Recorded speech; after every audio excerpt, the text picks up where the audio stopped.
So as we get started tonight, as we usually do, we open in prayer. And Chris, come on forward.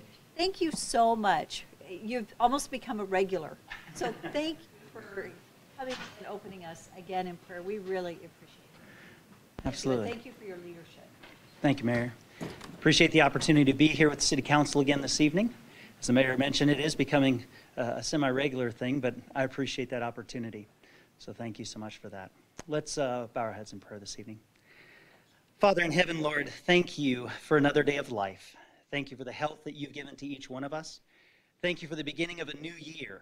And Lord, we pray a new chapter in the history of our great city where we can see some normalcy once again. Lord, this evening, as there's many matters at hand, we pause to invite you into our midst. Lord, we know that you know all things, and that you have raised leadership up here in our city, in our state, in our nation, in this world. And Lord, we trust that you will lead and guide. Be with our council members and our mayor this evening as decisions are made. We ask for your wisdom, that the decisions made here tonight will be a blessing for this city, for its residents. And Lord, just thank you for your presence. Thank you for a new year. Thank you for the opportunity to be here. And we just ask that you will bless in this meeting tonight. We pray these things in Jesus' name. Amen. All right. I pledge allegiance to the flag of the United States of America and to the republic for which it stands, one nation, under God, indivisible, with liberty and justice for all. Pastor, thank you again. Appreciate it. Absolutely. Thank you, Mayor. Let's open with roll call. Rodriguez? Here. Bruner? Here. Mucci? Here. Levi? Haverfield? Here. Bauer? Here. You're on. Hi, Jacob. Councilman Hi. Bauer, I should say. And we may have, Mark, our monitors are not on in the council chambers to where we can see them. So if we could, there we go. Thank you. Thank you so much. Okay, so did you get finished? I'm sorry I interrupted at the end. Okay. So proposed amendments to the agenda. We do have one proposed amendment, and that is item 5.5. We're going to move to the next meeting. Other than that, I don't know of any other proposed amendments. Council, do you have any that you're aware of? Nope. So with that, I would stand for a motion to approve the consent agenda as noted with the amendment. So moved. Second. Moved and seconded. Is there any discussion? Hearing none. Roll call. Rodriguez? Yes. Bruner? Yes. Levi? Yes. Bauer? Yes. Hutchie? Yes. Haverfield? Yes. We do not have any proclamations tonight, but we do have a guest with us this evening that has a presentation under the Nampa residents wishing to speak. And so David Ferdinand, please come forward. It's good to see you, David. Thank you. It is good to be here, Mayor and council members. This is a, I think it's always great to take a look at history.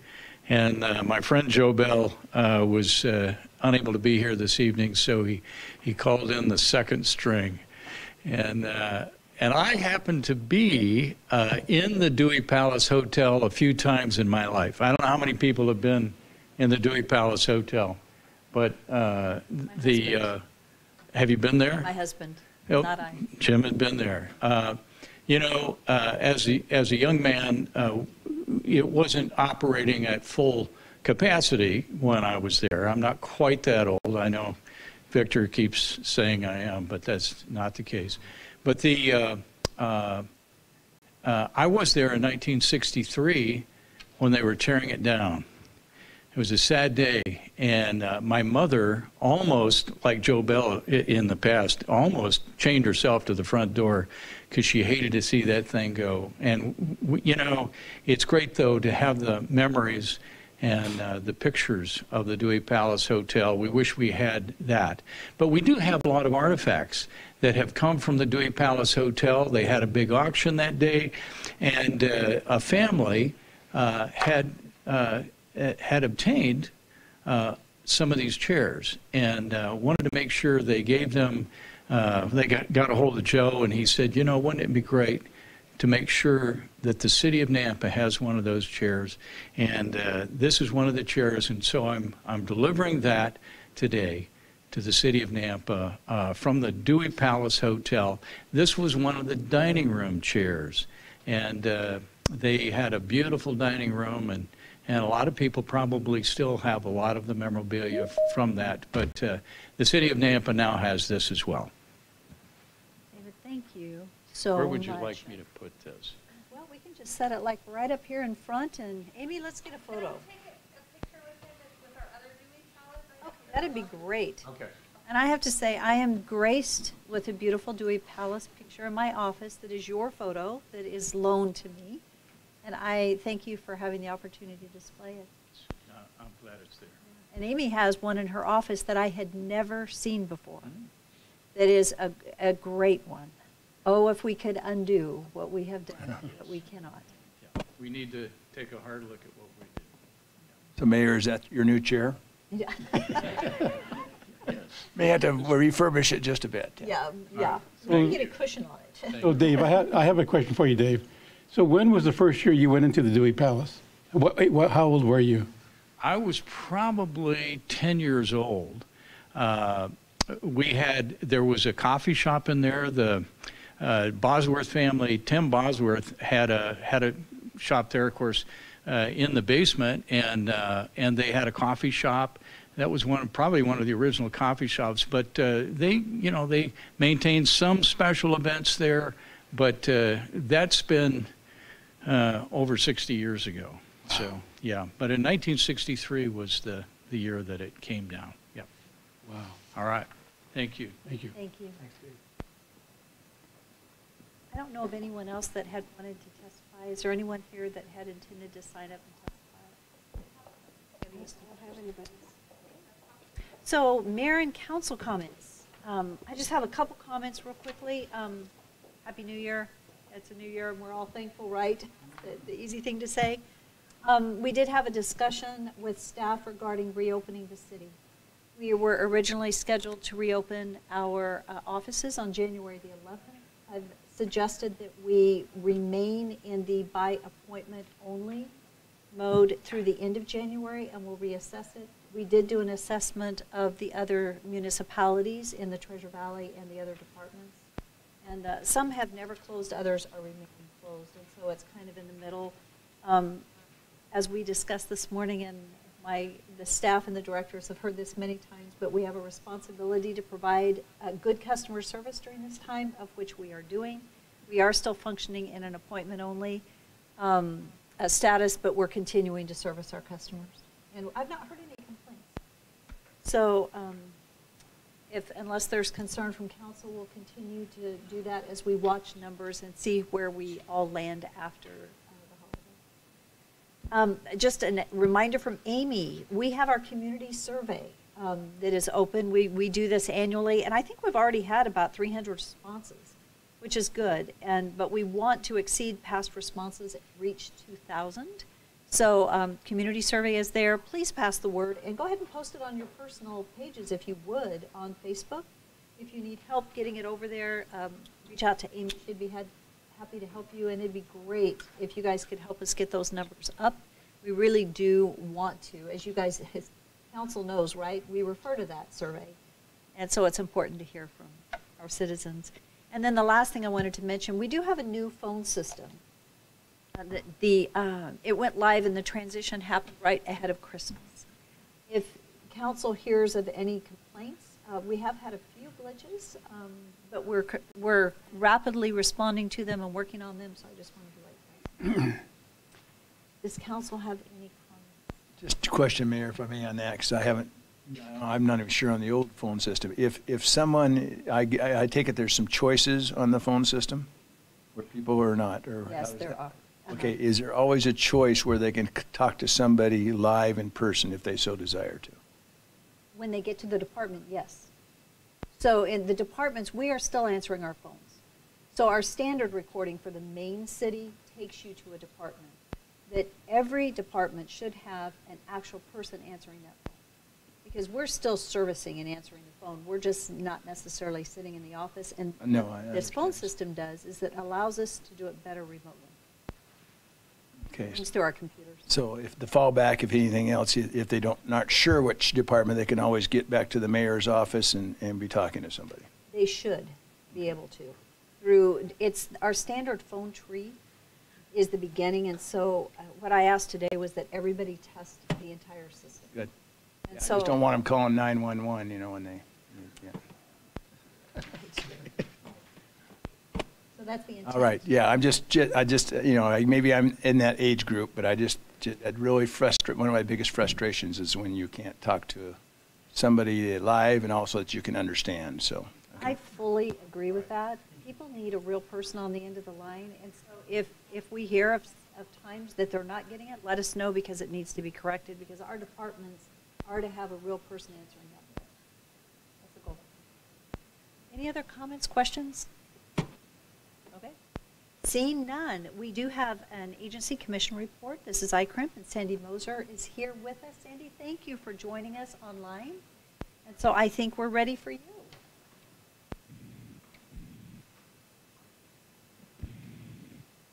Okay, so can you hear me? Sandy, we're I ready can for hear you. And you. let's see. I don't think you can hear me yet. Tell me if you can. We can now, yes. Okay. Good evening. Thank you. I think you were giving a presentation in your packet for us. It's a very short presentation to just keep you in the loop as to how it's going with having direct access to ICRIMP. Do you have that? We do. But are Great. you going to go through it? Are you going to show us the presentation and take us through it tonight? I don't have access to it. I gave it to Rick. So if you have it in your packet, I think we'll just quickly run through it if that's okay. Yes, we've got it in our packet, and the exact page number is 192 in case someone's looking for it. It begins on page 192 of our full staff packet. Thank you. Whoever just put that up there, thank you. Yep, if you want to go to the next slide, that's fine. Wanted to catch you up that we continue with, in the year of 2020, last year, we had several meetings that were considered to be risk management team meetings. They were scheduled to be held quarterly, but you can see that we had a bit more with the claims, risk management, underwriting side of the house, usually with Rick and the city clerk's office and anyone else that Rick thought needed to be involved. So that has been going on and has been working out really well. The new items is of course, the access to the ICRIMP risk management software. You've had claims direct entry access for a couple of years now. The new access is the underwriting. So you now have direct access to all of your lists of property that you have insured with us, along with all of the insurance documents. So the insurance policy, the vehicle ID cards, everything about the city's property that we insure is now listed there for you to see. On the next slide is some of the items that we've been working on since you have come as a Direct Right member. The first one is the Nampa Development Corporation. We've been working with Rick and your team on who insures what. Nampa Development Corporation is a separate entity, and there are some contracts where you have intersection between you and that corporation. So we've always tried to make sure that your team knows those intersections and who is covering what piece of property. We've worked on a project for deductible clarity. We wanted to help you all understand how you arrived at your property deductible, and to give you all the history behind that piece as well, as that was decided right before the mayor took office in this term. So you needed some of that factual history to clean that up for you so you could understand if you want to retain that deductible or if you want to look at doing a different deductible in the years going forward. We've been working on the business improvement district item. This is where we retain counsel to help the city and ICRIMP determine exactly if this business improvement district is supposed to be a separate entity. At this time, we've decided that it should just be a department under the city, and that's how we've been treating them. That's how the code section reads. And so unless we hear different from you, that's how we're going to treat that particular item.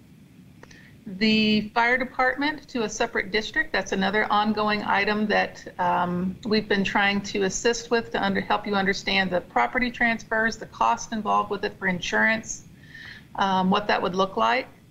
There are 2 property list cleaning items, and I apologize for that, but there are 2 separate items going on. The first property list cleaning is when we first went live with you all in a direct right relationship. We were working with Fleet to make sure that all your vehicles were listed, along with any nuances that you might have to have specific for your city. The second one at the bottom that says list of property updating and cleaning, this is where we got more into the specifics and started working with facilities so that we could also make sure all your buildings that were listed were actually, number one, listed, 2, that they were valued properly. A couple of years ago, ICRIMP paid to have the city's, all of your buildings over 400,000 appraised. And that information was given, but it was not updated on your schedules by your former agent. So we went through that and tried to clean it up, and now it's in the hands of the city folks to get that done for you. So we've had several meetings internally with the facilities, Rick, and the fleet management, and that seems to be going well. I think they like having access to all of their property and seeing everything that they need, and so I feel like that's been a positive experience so far. And then one other item we were helping with was just making sure that the court facility service animal, if that is something that the city was looking into, that you knew that that was covered by ICRIMP. On the next slide is the Risk Management Initiative 1 that we've been working on for you. That is our Human Resources Initiative. We have 2 people that you work with frequently. Tammy Middleton is our HR trainer, and then Carl Erickson is our legal assistant that city folks works with both of those routinely. You completed a human resources assessment for us, and with that, that means you get a 1% discount off of your premium for the coming year. In the last year, we've assisted in about 35 tracked items so far on the items that you see on the screen. So the HR could be anything that you see there. We tried to group them so you would know what types of questions we were getting from city folks in relationships to how the human resources piece is working. But those are the 2 folks that are dedicated to help you in the HR realm. Next slide is Initiative 2. This is Chad Sarmento. He is our police, our fire, and our EMS risk manager. The 3 discounts you see there now are the other discounts that you will also be eligible for. You've qualified for all of them. So he did a patrol risk assessment, an EVOC, which is an emergency vehicle discount to make sure that the police are following their protocols, and a use of force discount. The city passed all of those certifications easily. The city police department is doing a great job on all of those items. The training that you are getting from Chad is all post certified. Post requires that training be in person. They will not accept any virtual training. So Chad has done what he has been able to do this year with COVID. And I listed there for you all of the trainings that Chad has undertaken with city officers. And so it'll give you the count of officers and then how long that class took. So 8 hours, 4 hours, 6 hours, 2 hours, depending on it. But he tried to get anywhere between 6 and 8 officers into each class. And some of those are repeat, which means there may have been 2 or 3 different sets of classes on medical intervention so he could fit more officers in. to those trainings. So we hopefully that was of benefit, because post trainings are getting harder and harder during COVID to have happen. Next slide. The cyber liability initiative is the other one. As you know, the city takes advantage of KnowBe4, which is a phishing and test and training system that we provide. It provides the malware protection and the security basics. What you see there are actual slides from the city's latest campaign. And you can see that the last phishing security test, you had about what they call a 10% click rate, and it went out to 665 recipients, and 66 people clicked on it, and that ended on December 26th. The industry average is about 30%, so you can see that you're well below that average. And then we have a 6-month benchmark there for you to take a look at. City's been doing a great job again on the cyber liability sides of things, and the 1% discount that comes with this one will be determined at the end of the cycle, which will be the end of March, the 1st of April. But I'm pretty sure that the city will again reach this 1% discount. So if you add all of those up, that'll be a 6% discount off of the premium coming for the next renewal policy year. And you've already met all of the requirements to get that full 6%. And then the last slide for you is the other risk management initiatives we're working on for you. We have recently hired a new risk manager. Don't know if anybody knows her there, but they may. She was the former risk manager for Ada County, Kelly Paninen. She just started with us today, and she'll be working with the city to bring the risk management training that you see here for everything else. So your water systems, your sewer systems, the streets, the driving, volunteers, the Open Meeting Law, Public Records Act. She'll be training under Jim McNall as Jim gets ready to go towards retirement in the next year or two. She'll be training under him to pick up all of those other items. So those are all of the initiatives and the risk management that we're doing, and the direct right access that we've been working on for a year, for the last year, but mainly in the last 90 days. Any questions? Council, do we have any questions? I don't see that we have any, but Sandy, thank you so much. This is important and greatly appreciate this. Thank you. Absolutely. Thank you for being here. Thank you. Take care, all. Mm-hmm. With that, that's our last agency and commission report. So staff communications, Kirk Carpenter is going to give us just a quick update on as an emergency manager. All right, Mayor and Council, Happy New Year. I'm in my car in a parking lot listening to the rain, and with the lighting we have, I have decided not to turn my picture on. It looks like Chief Huff saw that I was going to share COVID stuff on the agenda, and he threw me in a prison cell somewhere, and I'm being held. So I don't want to show the picture because this is public. Anyway, I hope you had an amazing holiday season with your families. Just wanted to give council, per the mayor's request, a quick update on our COVID situation in Nampa as well as across the valley, to kind of give council an idea and some information should they be asked about what we can look forward to or expect in the coming month.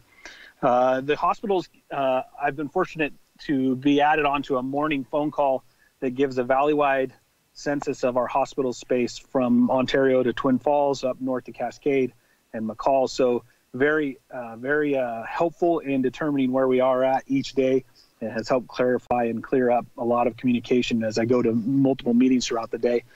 So the overview from this morning, although not all reporting occurs over the weekend, we continue to see a real small decrease in the amount of COVID that our hospitals are seeing being admitted. However, it doesn't take away, they are still being taxed and challenged on a daily basis. There is a sense of optimism with the vaccines that are being distributed right now, as well as the slight decrease in cases that we could see, hopefully some future relief to our hospital partners across the valley. They do a very good job, as I've been on this call for several weeks now, sharing what's available and where space is and how we can help each other as partners. On the vaccine side of things, over the last 2 weeks, we've watched as hospitals, both Central District Health and Southwest District Health, provide vaccines for first responders, as well as long-term care facility workers and some residents, from what I hear. And just getting ready to do the second round of the first responders. They tried to break them up into waves so that we didn't have a bunch of firefighters and medics have symptoms come from the vaccine that would cause them to miss work time in groups. So we did try and keep it to where we're being very diligent about having a response for the Valley residents. Lastly, we do see vaccinations happening into the next 6 months. There isn't a really good map of what this looks like yet. The governor has a vaccine task force that is really evaluating how much vaccine is coming to the state, where those high-risk areas that are needed, and placing those in tiers. He does have a tool right now on the state website that would give everyone a good picture of where they're at today. However, I've heard that is changing and molding as they get more information about how much vaccine we're going to get, as well as where we need it most within the state. So the next 2 weeks will be very important. And actually, the hospitals are really planning for the next month to month and a half to get a really good idea of what the 2 holidays are going to have as an effect on our communities. And it's all really based upon how well our citizens were taking care of their own safety and gatherings, and hopefully everybody comes into the new year safe and healthy, and we can continue that optimistic hope for a relief to our hospital partners and our community. So other than that, Mayor, I think that's the report for right now, and I'll continue to watch the vaccine information, as well as give you and council an update if there is any significant spikes that we need to be aware of in the city of Nampa. Chief Carpenter, thank you. I appreciate that update, and thank you for helping us at serving in that emergency manager capacity. We look forward to that being over. So. Yeah. Mayor, I appreciate the support. Thank you. Councilman Brunner. I do have a question, and Councilwoman Mucci may be able to answer it also. So as soon as we have vaccines available, are they being administered? And I understand in a lot of areas, the state of Oregon, for instance, I understand only 20% of their vaccines have been administered that they have available to them. So what's our turnaround time? Mayor, we are behind as a state in administering doses, but as soon as they're on site at the hospitals, we're moving through our tiered strategy for deployment. I've gotten my first round, and just so you all know, I had 0 reaction, not even a sore arm, way less sore arm than the flu. And so we have both Pfizer and Moderna on site. And so we are vaccinating as quickly through those tiers as possible. It is now in our long-term care facilities. Those vaccinations are happening. So I think as soon as they're out into facilities, they're trying to be distributed. Again, there's a shorter shelf life with Pfizer because of the temperature it has to be stored at. And Moderna is a little bit easier to keep at temperature. So I think our healthcare providers are doing a yeoman's lift in trying to get vaccines out.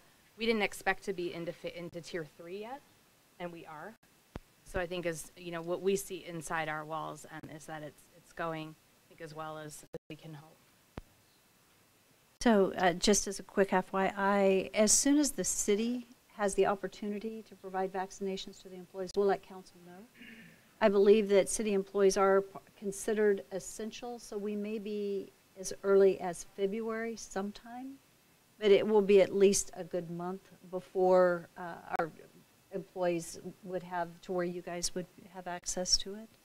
So we will let you know, and just as a reminder, and my staff knows this well, it is not a requirement to have a vaccination with the city of Nampa, but we want to be diligent to provide access to the vaccine if someone would like to have it. So we will notify you as soon as we hear.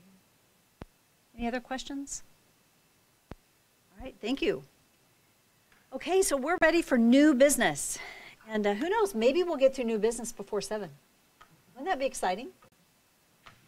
Yeah, I don't, I'm not seeing what the face, Randy just has a smile, like, yeah. And Darrell's like, yeah. I mean, done. Done with new business. Yeah. Well, let's get started. So, Just mute Darrell's mic and we'll be okay. action item 5.1 is to authorize the mayor to sign a contract with this elevator corporation in the amount of $68,800 for Phase 2 upgrade and modernization of the elevator at City Hall. Mayor I Kling. think what I'd like is to have Patrick come forward because item 1, 2, and 3 is Patrick. So Patrick, why don't you go ahead and come forward? Because the next action item is the same elevator corporation and it is a different building for the upgrade. And do we want to start with questions for Patrick? Mayor Kling, I've spent some time with Patrick reviewing this, and I'm perfectly fine with the request, so I'll make the motion to approve you to sign this contract for the elevator upgrades. This is an older elevator that needs this upgrade, so I'll make that motion. Second. Would you like to, Randy, do you mind sharing just a couple of your questions in case people wonder what those questions were? Like, for example, what is modernization? We took that out. Yeah, no, we Right. didn't. It's there. So would you like to share the Yeah, questions? modernization, whether it's just finishes inside the cab of the elevator or the doors, as far as, that could be considered a modernization if there's scratches or dents or different things in the carpet or even the grid ceiling in the top of the cab. But along with this, the actual motherboard, the other internal aspects of the movement of the elevator is also part of this, as I understand it. This is it a 30-year-old elevator is what I heard? Right. So that is just Over due to the 30 age. Yeah, it's just it's a required maintenance upgrade. So I'm perfectly fine with the conversation that I had Okay. and the value attached to it. Thank you. Are there any other questions or comments?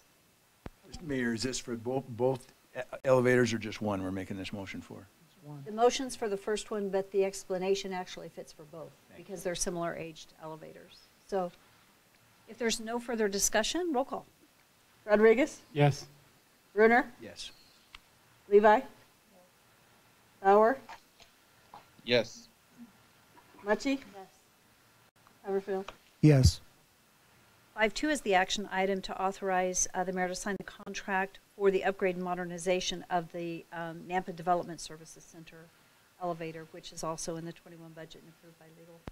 Mayor. Again, when I talked to Patrick, my question was, is this something above and beyond the modernization that was just completed in the building?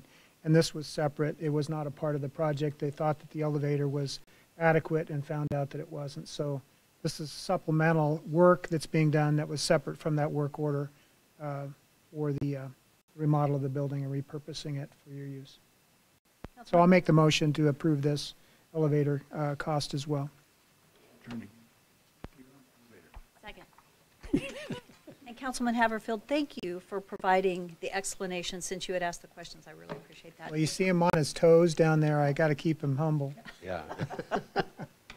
Are there any further discussions or Mayor questions? Kling. Yes, I think Randy already covered it, but I want to make sure. I thought when we purchased this building, that part of them or the owner, would upgrade this for us. That wasn't in the paperwork that we did? Mayor and Councilman Rodriguez, we surveyed the building prior to purchase, and we negotiated the building down in price based on the shape of the roof and the HVAC equipment. It was sold as is. Oh, okay. The building was sold as, it's kind of like a used car. And Yeah, now yeah. we have our, 40-year-old Ford pickup we have to work on. Okay, because I didn't think they used that elevator because it didn't work. No, we've used both elevators in the building. It's just that as they reach an age of 30 years plus, it becomes hard to get parts. It takes a lot of labor for ongoing maintenance. There's a lot of moving parts on these, and at that point, usually they'll redo seals and cylinders for the hydraulics and the motherboard and all the controls because the older controls aren't available anymore. Okay, thank you. That's all I have, Mayor. So, you. so Mayor, for I know, for those who are able, the health and wellness, we are encouraging our employees to walk the stairs? Yes. Okay. We should be. I know we have to have elevators, I'm just saying from an insurance standpoint, hopefully we're encouraging that. Thanks. Any further discussion? Seeing none, roll call. Rodriguez? Yes. Brunner? Yes. Levi? Bauer? Yes. Mucci? Yes. Haverfield? Yes. Item 5.3 is another action item, which is to authorize the mayor to sign the contract in the amount of $76,995 with Great Floors. So move. Thank you. I'll second, and I'll make the comment too. I asked Patrick if, to make sure that we got information on as far as if there were other bidders. It's not just one, there are others. But my question would be, I don't see Dillabaugh or Napa Floors on the list, or were they just too busy to bid this project? I think Brian can probably weigh in on that. I wasn't involved directly with bidding.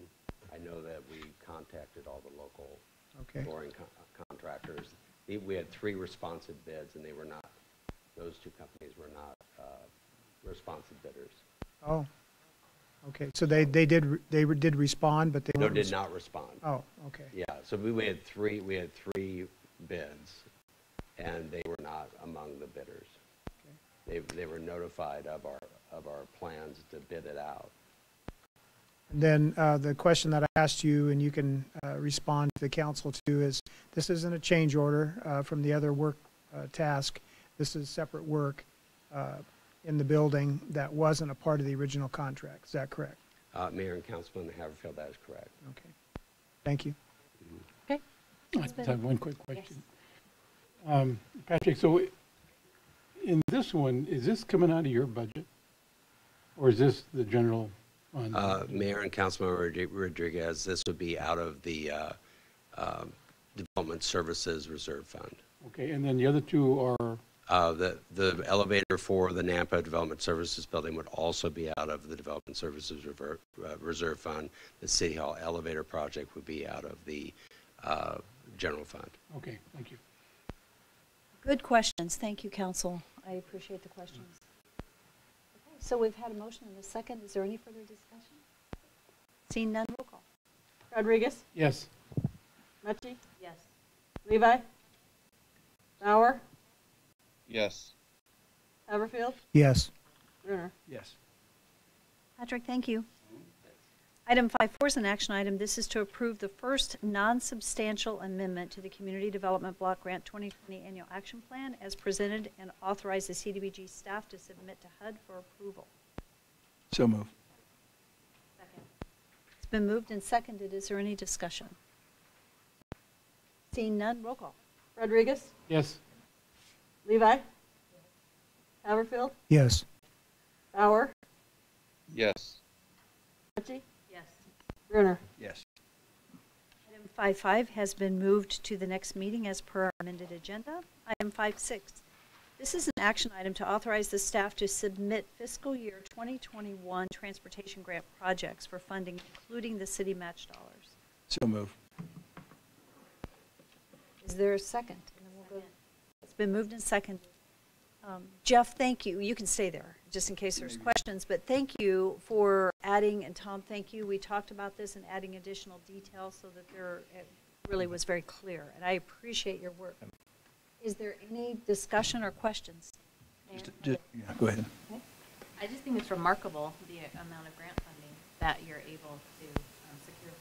I can't imagine without this grant funding what our roads and streets would look like. So really well done.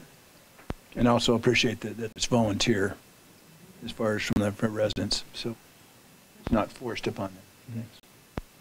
Any further discussions or questions? Seeing none, roll call. Rodriguez? Yes. Levi? Haverfield? Yes. Bauer? Yes. Mucci? Yes. Brunner? Yes. All right, thank you. Thank you. Tom and Jeff, great job. Thank you very much. Appreciate your work. Item 5.7 is an action item. This is to authorize the mayor to sign a resolution authorizing a public hearing to be held on February 1st at 7 for the creation. This would need to be amended. The public hearing would be at 6 p.m. for the creation of a sidewalk LID 170, which is voluntary participation in the LIDs, not mandatory participation. But on here it is noted at 7 p.m. And Sherry changed it in the paper. In the paper it's changed, it's just on this Yes. agenda. So is that okay, Todd? Or is that a challenge? I think it's okay, Mayor. It's just an hour difference, and this is the public notice for the hearing itself. You'll follow through with the publication at the correct hour. Okay. So duly noted that the public hearing will be held at 6 p.m., not 7 p.m. for the creation of the sidewalk LID. Mayor Kling? Isn't it 6:30? Excuse me. Should be 6. It is 6:30. Excuse me. I know. Thank you. I just totally made a mistake. So let's get that right there. Thank you, Todd. 6:30, and we're okay. Mayor Kling? Yes. I was going to point that out as well. Plus, does the notice include that it's a voluntary LID? Our agenda doesn't, our agenda indicates it, but the resolution doesn't indicate it. Mayor, Unless it's, Councilman. I guess, I see it now. It's volunteers. Yes. Okay, sorry. Okay. Needs to be in neon. Or big letter print. Hey, well, I can't remember the time of the public hearings yet, so I'll get it straight here. Okay, Councilwoman Levi. Worded awkwardly.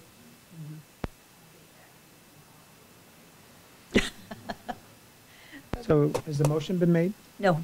I'll make the motion to allow the public hearing to be at 6:30 as presented to us in our packet tonight. Second. It's been moved and seconded. Is there any further discussion? Seeing none, roll call. Rodriguez? Yes. Brunner? Yes. Mucci? Yes. Bauer? Yes. Levi? Yes. Haverfield? Yes. 5.8 is the first reading of ordinance naming the street North Trixie Avenue, and it is requested to pass under suspension of rules. An ordinance of the City of Nampa, Canyon County, Idaho, naming a public street North Trixie Avenue. So moved under suspension of rules. Second.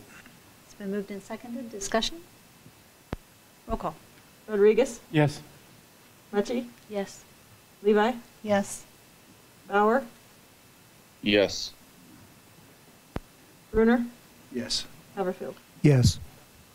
Item 5.9 is an action item to authorize the mayor and the public works director to sign a task order with Paragon Consulting to provide design services for the Middleton Road rebuild Flamingo to Karcher project in the amount of $185,538, time and materials not to exceed, and approved in the FY21 budget.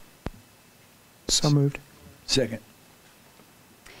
Discussion, just a quick comment, that I've asked Public Works to actually provide us a list and a report which will come forth in February of who the team is that helps guide and just some information basically on who has been awarded what over the past fiscal year, and we'll try to provide that report on an annual basis so that you guys are aware. Is there any further discussion? Seeing none, roll call. Rodriguez? Yes. Mucci? Yes. Levi? Yes. Bauer? Yes. Brunner? Yes. Haverfield? Yes. Item 5.10 is an action item to authorize the mayor and the public works director to sign a task order with Murray Smith to provide design, survey, and engineer of record services for the annual water line replacement project for FY21 in the amount of $90,750, time and material not to exceed, and it is approved in the FY21 budget. So moved. Okay, second. Okay, guys, we got to get faster here, right? And not faster in how fast we go, but it's like, who's going to say second? So, I mean, I've been monopolizing the second, so it's somebody else's turn. I'll do the next one. okay, you'll do the next one. Okay. Why don't you make the motion? Okay, it's been moved and seconded. Is there any further discussion? Seeing none, roll call. Rodriguez? Yes. Mucci? Yes. Levi? Yes. Bauer? Yes. Brunner? Yes. Haverfield? Yes. And item 511 is our last action item, to authorize the Mayor and Public Works Director to sign the task order with Stantec to provide design, survey, and engineer of record services for the annual water line replacement for FY22. And this is so that we can be ahead of the game on the design and actually not have to roll over a project because of the work getting accomplished after the end of the fiscal year. So I appreciate the fact, Tom, that you're trying to be proactive. So it is budgeted in the 21 budget, but it is for the work that will take place in 22, and the amount of this is $135,598. So Mayor, Tom, you talked Mr. Foose down as far as you could on this? Okay. Of course he's good. I'll make the motion, Mayor. Second. It's been moved and seconded. Is there any further discussion? Seeing none, roll call. Brunner? Yes. Mucci? Yes. Levi? Yes. Bauer? Yes. Haverfield? Yes. Rodriguez? Yes. I want to quickly say, first of all, it's 10 minutes before 7 and we're ready for public hearings. That is a first. I think probably in 3 years worth of firsts. It's been a while. It's been a long time. Do we get to go to unfinished business now before? We could do that, yes. I do want to say something, though, just for the public and anyone sitting here. We're not moving fast because we're ignoring anything. We're moving fast because the questions were asked before we got here. And I just want to, we did that last time, and I know, Randy, you specifically did it this time. Darrell, you had done it last time. And I don't know what other questions have come forward, but thank you so much, because it isn't that council isn't reading. It's that they're doing their homework, they're reading, they're studying, and they're ready to go. So thank you so much. Okay, so we're going to move over to unfinished business, which is 7. And the first action item is to authorize the annual city council meeting schedule and publication of public notice to approve that. So moved. Second. And this is an all in favor. So all in favor? Aye. Any opposed? Thank you. The 7.2 is an action item, the first reading of ordinance and annexation and zoning to high-density multifamily residential at 600 North 44th Street for an existing single-family home to connect to city water services for Elizabeth Drive. And it's requested to pass under suspension of rules. An ordinance of the City of Nampa, Idaho, determining that certain lands commonly known as 600 North 44th Street, Nampa, Idaho, comprising approximately .98 acres, more or less, lay contiguous to the city limits of the City of Nampa, County of Canyon, State of Idaho, and that said land should be annexed into the City of Nampa and be zoned high-density, multiple-family residential, declaring said lands by proper legal description as described below be part of the City of Nampa, determining that said annexation and zoning are in the best interest of the public and consistent with the comprehensive plan of the City of Nampa, directing the city engineer and planning and zoning director to add the property to the official maps of the City of Nampa and to designate the property as RML. It's high-density multifamily residential on the official zoning map and other area maps of the city, providing for recording, providing a severability, providing an effective date, and repealing all ordinances, resolutions, orders, and parts thereof in conflict herewith, and directing the city clerk to file a certified copy of the ordinance and the map of the area to be annexed with Canyon County, State of Idaho, and the Idaho State Tax Commission pursuant to Idaho Code Section 63215. Mayor Kling, I'll make the motion to pass the ordinance as read under suspension of rules. I'll second.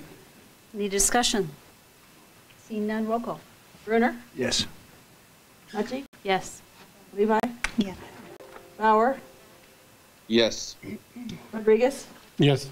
Haverfield? Yes.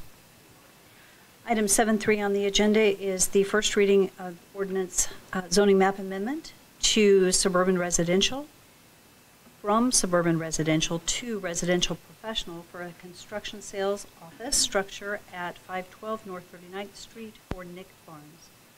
An ordinance of Requested to pass under suspension of rules. Excuse me, Debbie. An ordinance of the City of Nampa, Idaho, to provide an RP residential professional zone designation for certain lands commonly known as 512 North 39th Street, Nampa, Idaho, comprising approximately .47 acres, more or less, determining that said zoning is in the best interest of the citizens and consistent with the comprehensive plan of the City of Nampa, Idaho, rezoning said property from RA suburban residential to RP residential professional, providing for recording, instructing the city engineer to designate the said property as RP on the official zoning map and other area maps of the city, providing for severability, providing for an effective date, and repealing all ordinances, rules, and regulations and parts thereof in conflict herewith. Somebody over there. Mayor Kling, I'll make the motion to pass the ordinance as read under suspension of rules. Second. Is there any discussion? Roll call. Brunner? Yes. Mucci? Yes. Levi? Yes. Bauer?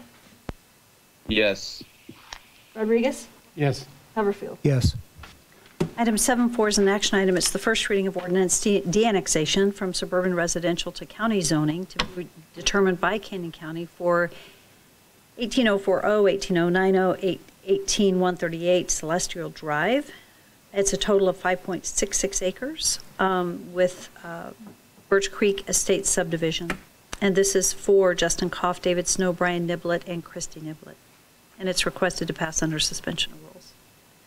An ordinance of the City of Nampa, Idaho to de-annex certain lands commonly known as lots 1, 2, and 3 of Block 1, Birch Creek Estates subdivision located within the City of Nampa, Idaho, comprising approximately 5.66 acres, more or less, determining that said de-annexation is in the best interest of the citizens of Nampa, Idaho, setting forth a reasoned statement in support of such a de-annexation, directing the city engineer to lodge and file a legal description and map for said de-annexation, de-annexed lands and territory, providing that copies of these ordinances shall be filed with the Canyon County Treasurer and the Canyon County Assessor and the Canyon County Recorder and the State of Idaho Tax Commission, providing that a copy of the said legal description and map be said of the said de-annexed lands and territory be recorded with the Canyon County Recorder and filed with the Canyon County Assessor and the Idaho State Tax Commission as required by law, providing for severability, providing for an effective date, and repealing all ordinances, rules, and regulations and parts thereof in conflict herewith.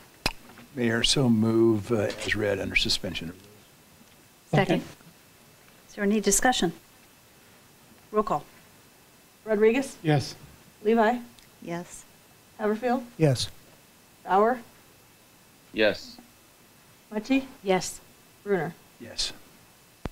Item 7.5 is an action item. It's the first reading of ordinance, annexation and zoning at 30 North Kings Road and 3126 East Victory Road for 4 acres at the corner of Victory Road and Kings Road for potential retail and high-density multifamily residential for the remaining 16.06 acres for a multifamily residential development for Mason and Associates, and it's requested to pass under suspension of rules. An ordinance of the City of Nampa, Idaho, determining that certain lands commonly known as 30 North Kings Road and 3126 East Victory Road, Nampa, Idaho, comprising of approximately 18 acres, more or less, lay contiguous to the limits of the City of Nampa, Canyon County, State of Idaho, and that said land should be annexed into the City of Nampa, approximately 14.3 acres thereof be zoned RMH, and 3.3 acres thereof be zoned BC, declaring said lands by proper legal description as described below be part of the City of Nampa, determining that said annexation and zoning are in the best interest of the public and consistent with the city's comprehensive plan, directing the city engineer and planning and zoning director to add said property to the official maps of the City of Nampa and designate said properties respectively as RMH and BC on the official zoning maps and other area maps of the city, providing for recording, providing for severability, providing an effective date, repealing all ordinances, resolutions, orders, and parts thereof in conflict herewith, and directing the city clerk to file a certified copy of the ordinance and the map of the area to be annexed with Canyon County, State of Idaho, and the Idaho State Tax Commission pursuant to Idaho Code Section 63215. I'll make the motion to approve under suspension of rules. Second. Any discussion? Roll call. Brunner? Yes. Mucci? Yes. Levi? Yes. Bauer? Yes. Haverfield? Yes. Rodriguez? Yes. And item 7.6 is an action item. This is to authorize the mayor to sign a resolution for the comprehensive plan text amendment of Chapter 11, Section 11.8, to incorporate the added Nampa Historical Preservation Plan 2020 into the 2040 Comprehensive Plan by reference, and it includes a new description of the plan, requested to pass under suspension of rules. So moved under suspension of rules. Second. And there's a second. Is there any discussion? Seeing none? Roll call. Rodriguez? Yes. Levi? Yes. Haverfield? Yes. Bauer? Yes. Brunner? Yes. Mucci? Yes. That concludes our unfinished business. We have just about 2 minutes. Go ahead and get started, or we can just pause for 2 seconds and take a deep breath. I think Deb deserves a standing ovation. Yes, she does. That was a lot of reading. So we'll take just a moment's break, and this will give us a chance. So, Rodney, well, the first one's Darren, actually. And so, Darren, you can get prepared and ready to go. I don't know if you have presentations, so you guys can go ahead and get it loaded, and we'll start in just a second.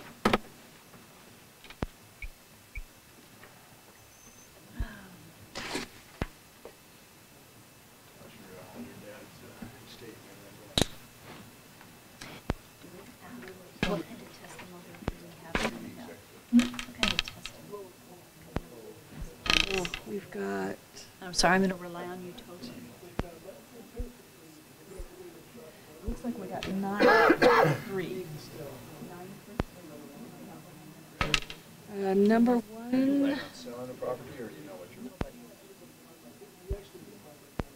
2. Just 1. Marcy Tremaine. Salt Lake City, I lived a lot of different places. Salt Lake was the cleanest. Neutral. How it is now, that was back in, that would have been 1979. I keep refreshing.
So I need to be close.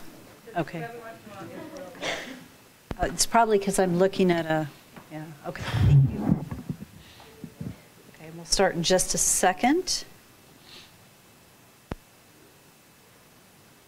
So as we get started and while we're waiting just a second, I want to say, Darren, thank you for your diligence and to your team for the work on your review of the fee increases. Okay. I appreciate that. I think you guys do a really good job of giving serious consideration to where we are within, one, the economy with COVID, but also the needs. So thank you. Yeah, thank you. Yeah, Mayor and City Council, this is the public hearing on fees for Parks and Recreation. Excuse me, Mayor. Yes. Before we start, I thought you were going to read the agenda item. You know, I totally forgot. Because I need to make a declaration. You do. Okay, so, I'll get my job done here. Item Sorry, 6.1 is an action item, and this is the fee increases for Parks and Recreation Services. And increases may include services that include cemetery, golf, park reservations, and recreation programming. And Councilwoman Levi. Thank you, Mayor. I just need to make a declaration that a couple weeks ago I made an appointment for today, and I did not realize exactly what the nature of the conversation was going to be. And it turned out that the nature of the conversation was to do with a concern that a citizen had regarding some of the fees. It would not fall under ex parte from what I understand because it was not against one citizen against other citizens. This is a public entity that we're discussing, but I do want to make that declaration. So if you feel that I need to recuse myself and you can give me a just reason, I will, but other than that, I believe my declaration should be sufficient. Madam Mayor and Councilmember Levi, that sounds sufficient to me as well. Thank you. Thank you very much. Mayor Kling. Yes. I also have to make that declaration because I did check into this and have a meeting today with Darren and others, committee members. So a decision was not made. I did not conclude what direction I would be going regarding this. And so if you believe I should also recuse myself, I will. Otherwise, I do figure I could continue. And I'll defer to legal again on that.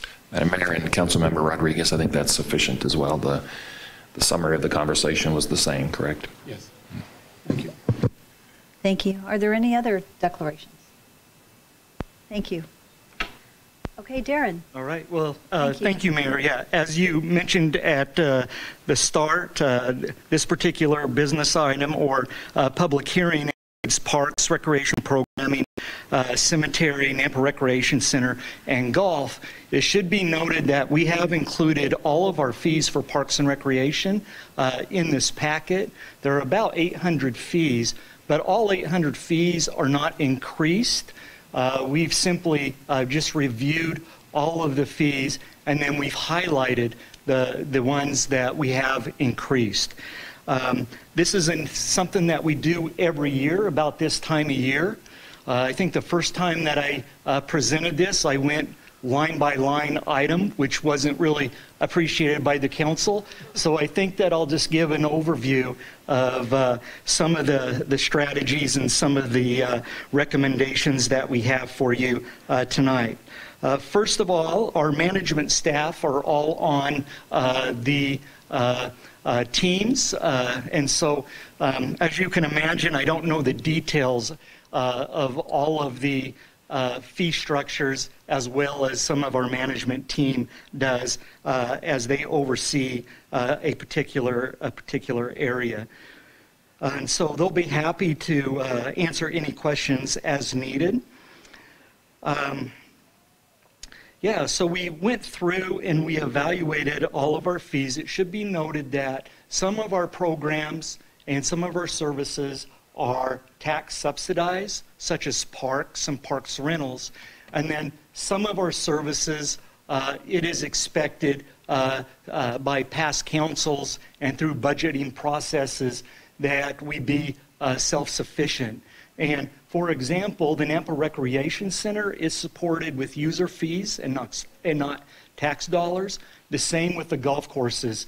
They are funded with user fees and then not tax dollars. And so I just wanted to highlight a few of the things that we looked at. We've made some changes with cemetery that you'll see in your packet.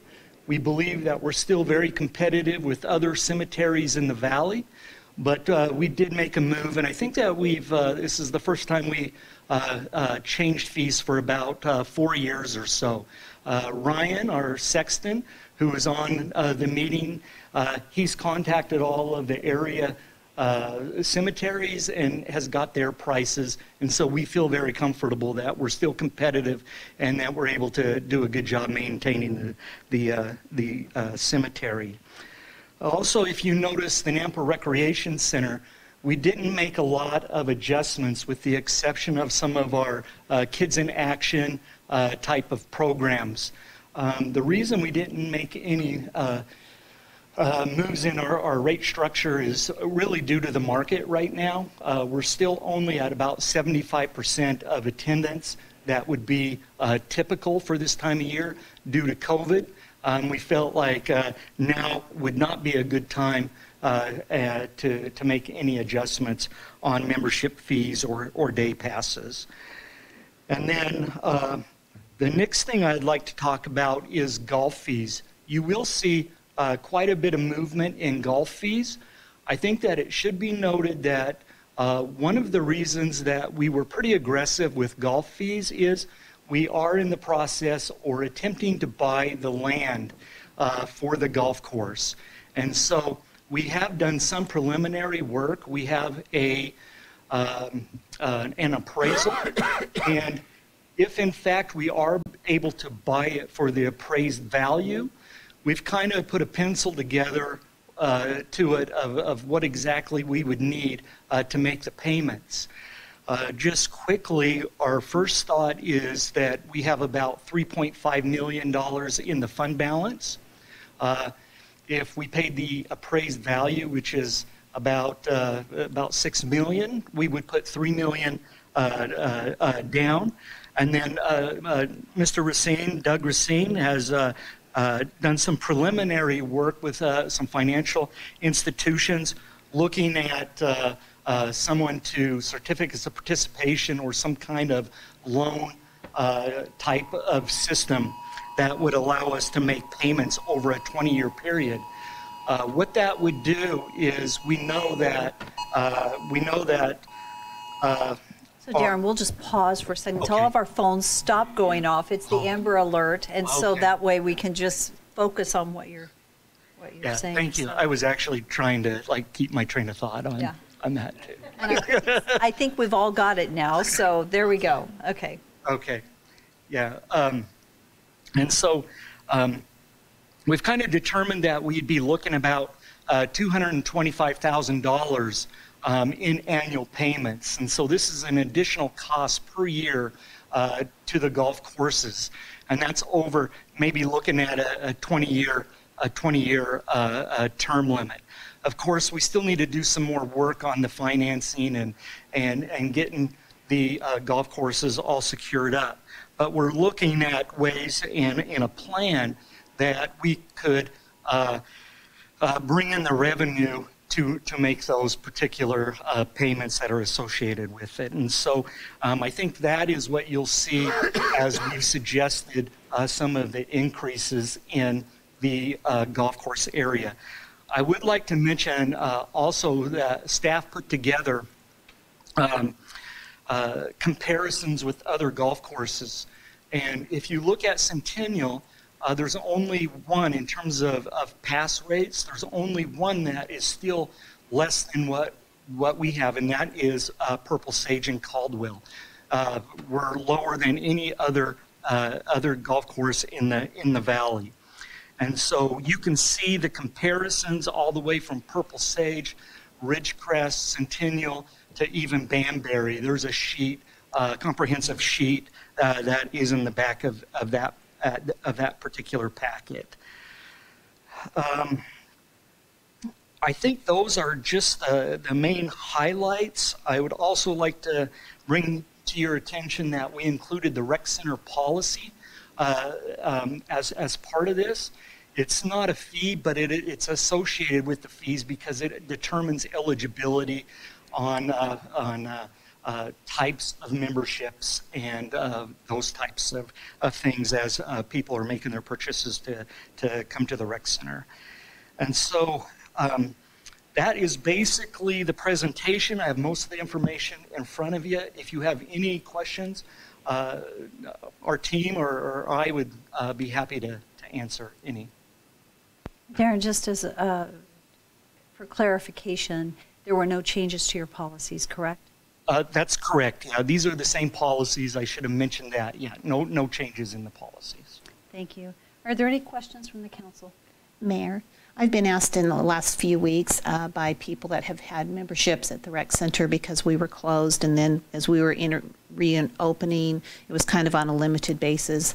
Are they still, if their due date was February 1st, is that still how it is, or has anything been extended for the annual membership? Yeah, Courtney is on the call, so I'll have Courtney answer that question if she could. Okay, thank you. Yes, Councilwoman Levi, Mayor, City Council. Yes, so people that have requested that their memberships be placed on hold have remained on hold. People who actually had their membership placed on hold then came back, and then we had the spike, and we've allowed them to put their membership on hold again.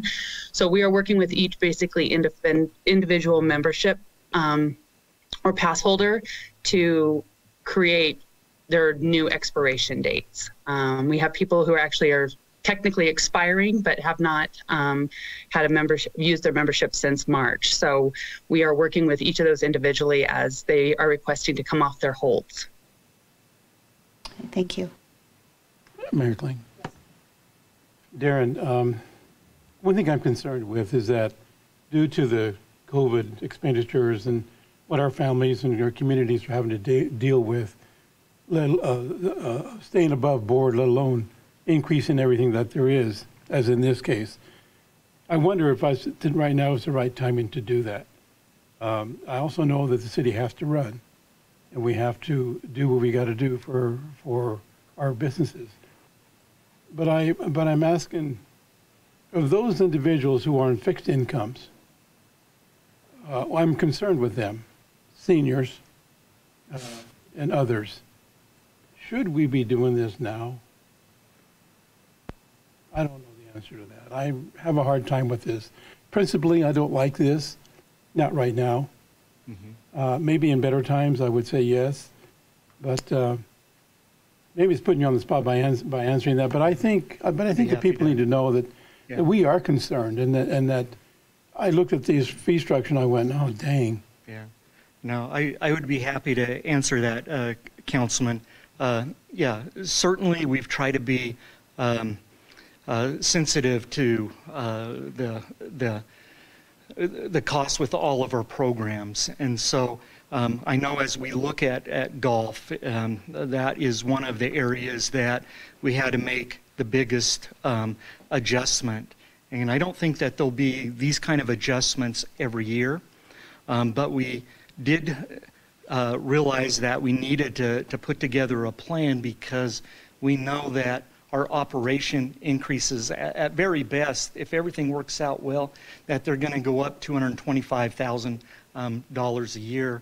And so we considered that we try to work towards that target.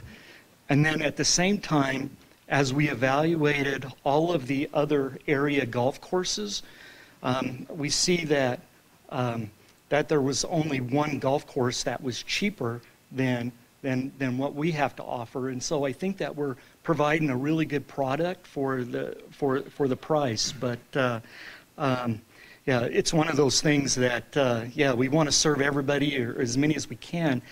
I will note that just like any fee, and I'll give an example for golf. Once we start, we've been doing this for a long time on an annual basis. So, you know, our citizens know that we're looking at fees every January. And so, and the new fees, if it's approved today, the new fees would start tomorrow. But many people, and I checked with John, I think it was about 165 at Centennial, 165 memberships. They pre-bought, which was fine with us. So they got it for the same as they did last year, even though it's going to be for next year. The people that wanted to get in early, we didn't hold off and say, no, wait until we see what happens to the fee structure. We sold it to them at last year's cost. Okay, oh, excuse me, Mayor. Okay, so I'm concerned that through the rec center there is a senior discount, right? There is. And there is at Ridgecrest, correct? But there's not at Centennial. Yeah, there is at Ridgecrest. There is a green fees, and Scott and John are both on the call. If I'm correct, at Ridgecrest, there's a senior discount for greens fees, but not for annual passes. Right, right. And so I got to hand it to our seniors at Centennial, women and men, that they are the foundation of Centennial.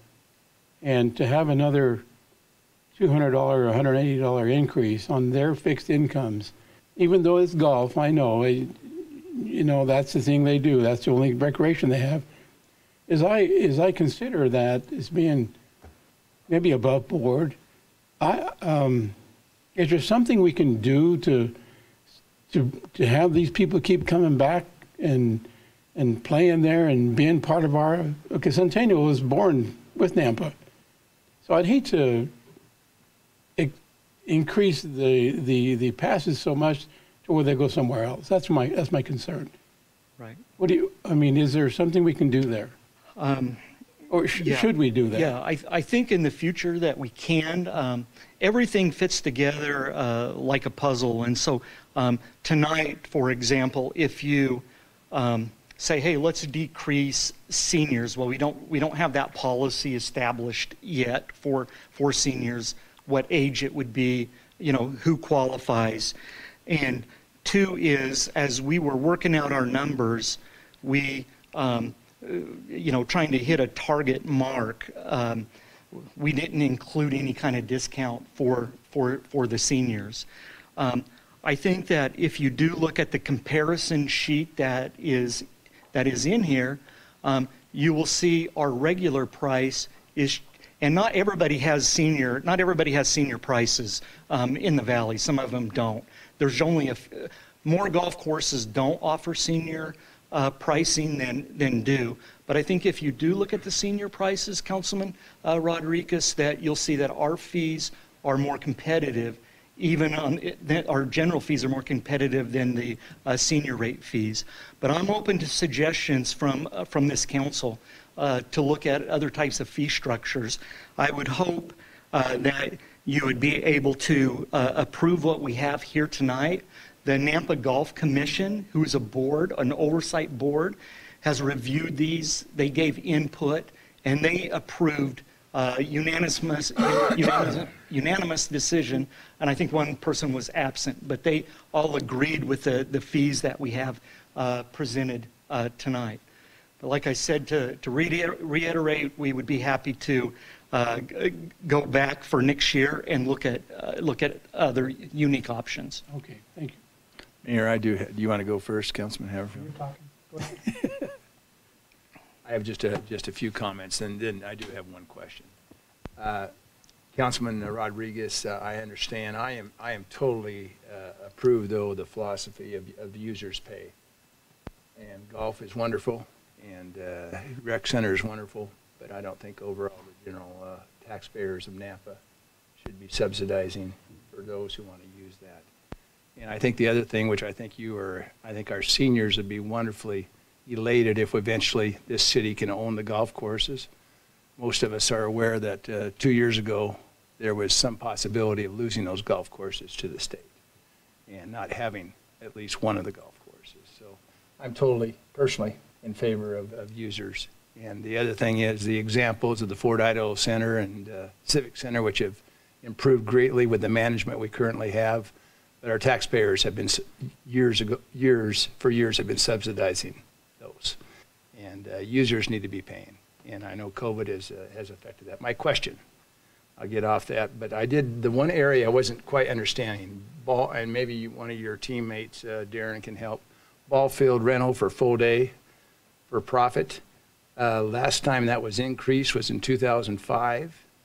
So my one question is 15 years and then 116% increase. So it's gone up from a rental from $30 to $65. So my question is, why so long and waiting? And then we have I see about 117% increase. Yeah. So John Berkey, he's on the call, and I know John did a lot of work. He did comparisons with cities.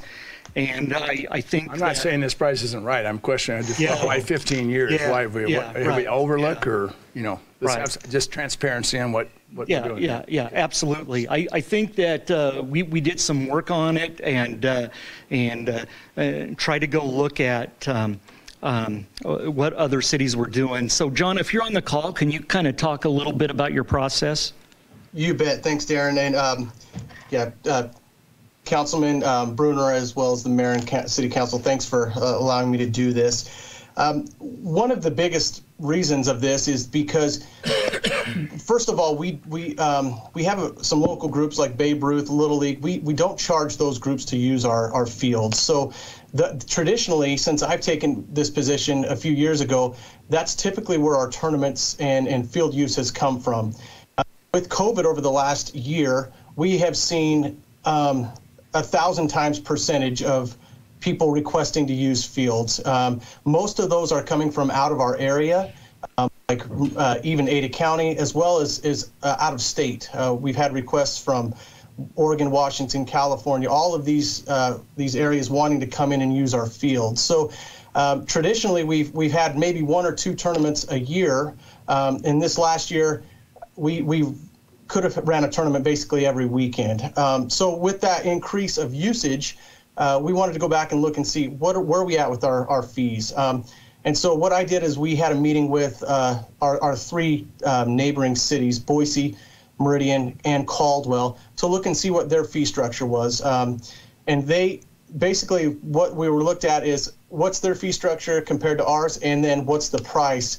And right now, we changed that fee structure a little bit to basically try to fall in between what Meridian and Caldwell were doing. Caldwell right now is charging $60 per field per day, and Meridian's charging $75.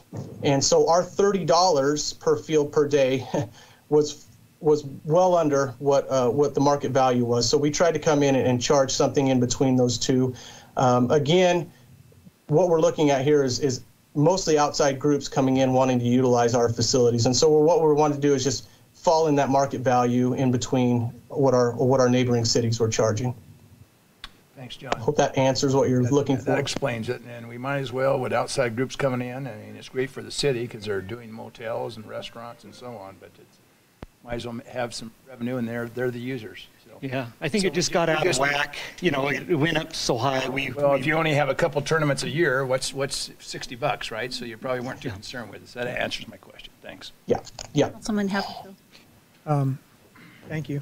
Darren, I think I support what you're doing here. I think you've done a good job of trying to analyze where we are in comparison to other entities, other cities, and I appreciate the fact that you've looked at other golf courses that are private golf courses here as well. We're not trying to be competitive with them. We're just offering a recreational sport, like Victor's saying, as far as at a reasonable rate. So I think you've done a good job there. My only question now, since some of these other questions have already answered my other questions, is the Kids in Action numbers, 20% increase, but it's still minor numbers. It's like $2.50. It's not a big change. But are you seeing more membership after this COVID, this time where kids are trying to be placed as far as in this Kids in Action program? Yeah, Courtney, are you able to answer that? Yes, I'm here. Councilman Haverfield, Mayor, City Council.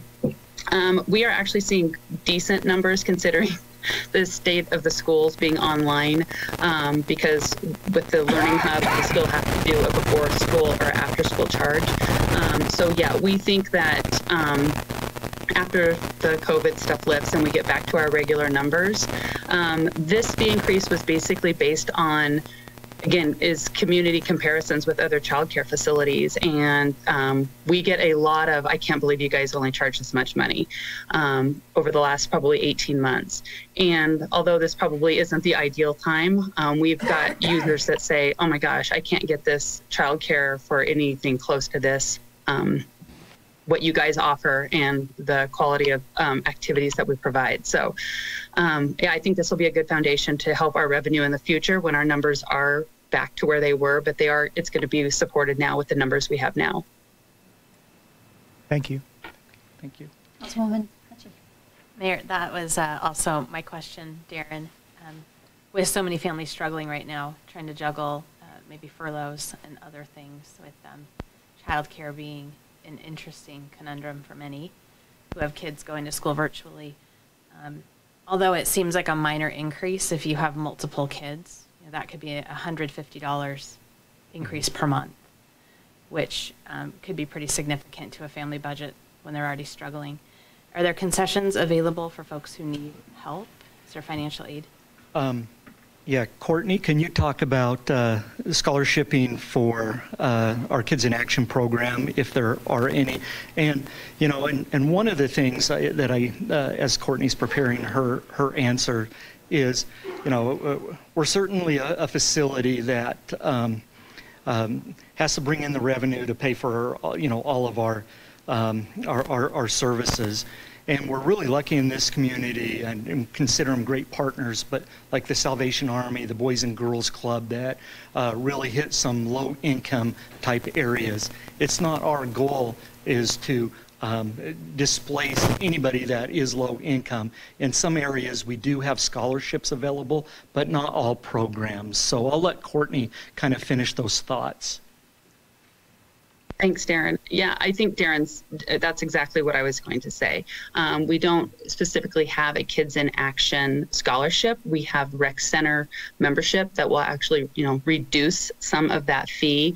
But also, we feel like we are a community partner with the Boys and Girls Club and Salvation Army. We don't want to be necessarily in competition with them. So we feel like we fit kind of in between what they offer the community, what we offer, and then what the private and in-home daycares offer the community. Are there any other questions for Darren? Okay, see none. Darren, thank you. So this is a public hearing, and we will open the public testimony at this time. And actually, we don't have anyone signed up to testify. Is there anyone here this evening that had intended to testify or would like to testify? Okay, seeing none, I would stand for a motion to close public hearing. So moved. Second. All in favor? Aye. Aye. Council discussion. Mayor Kling, I'll make the motion to authorize the fee increases as proposed to us this evening by Napa Parks and Recreation. Is there a second for that motion? Second. Is there discussion? Mayor Kling, I do have discussion. Some of these fees I do agree with, and some of them I don't. So do I say no because some of them I agree with and some of them I don't? I mean, that's a difficult. The motion it's a difficult one. Yeah. So the motion on the floor would be to accept all the proposed increases as stated. Okay. I will say, so for example, it may be golf that you say you don't agree with golf. But for Rec Center, just for clarity, there are no increases proposed other than Kids in Action and a couple classes. But the Rec Center membership, I guess I should be very clear, there was no suggested increase to any memberships for the Rec Center. There were a couple programs. One thing for clarity, in some of these programs where there was an increase, it's because the person providing the service has increased their fee. It isn't because the Rec Center chose to increase that fee. Kids in Action is, but again, it's to cover the cost of providing the service. So, and then of course there are the comparisons in there. And that's what I appreciate about this because this was very conservative. There aren't a lot of increases. When you look at all the programs, there are really very few other than in golf. And, when you look at it, Ridgecrest is $1 higher than, who did I see? Red Hawk. So, on one of them. So I know that's concerning. The difficulty is if we really do have a goal to own those golf courses, we've got to be able to afford it because the one thing we will not do is have our taxpayers fund that purchase. It has to come from the golf community. As Councilman Bruner mentioned, that it's the users that need to fund that. And so it makes it very difficult. And I agree with you. It's difficult, but... Well, I think the members of our community should know that they are not paying for the golf courses. It's only user fee. Whoever golfs is the one who's... And nothing comes from the taxpayer that doesn't play golf. So, and I think in what Darren said, that maybe next year we take a look at it and see where we're at and go from there. So... yeah, thank you. It's difficult. It is difficult. It is. It's difficult. Is there any further discussion regarding, Councilman Bruner, just so you're aware, there is a motion on the table in a second to accept the proposed fee changes as recommended. And so we're in the discussion phase at this time. Okay, so there's already been a first and a second. Mm-hmm. Yes. So is there any further discussion? Okay, seeing none, roll call. Rodriguez? No. Bruner? Yes. Mucci? Yes. Levi? Yes. Bauer? Yes. Haverfield? Yes. There is a resolution associated with this particular action item, and a change that we've made is that we're putting the resolution with the public hearing rather than going back to it. And so the action item is to approve the resolution for fee increases for the Parks and Rec services, and the increases may include services related to Cemetery Golf Park and Rec programming. You need a motion for that. I'll make the motion to approve the resolution as proposed. Second. Is there any discussion? Roll call. Rodriguez? No. Mucci? Yes. Levi? Yes. Bauer? Yes. Bruner? Yes. Haverfield? Yes. So that concludes public hearing 1, and now we're ready to move to item 6.2 on the agenda. And Darren, thank you to your staff. Appreciate your work, and thank you to those that have joined us online. We appreciate you guys all being here. Thank you very much. So action item 6.2 is a zoning map amendment from suburban residential to two-family duplex residential for a multifamily development at 1204 11th Avenue North. This is 0.53 acre portion of land in the Plat A subdivision. And this is for Austin Whiting. Is our applicant here this evening? Hi, Austin, go ahead and come forward. If you could restate your name and your address, and thank you for sharing with us what you're trying to accomplish with your project.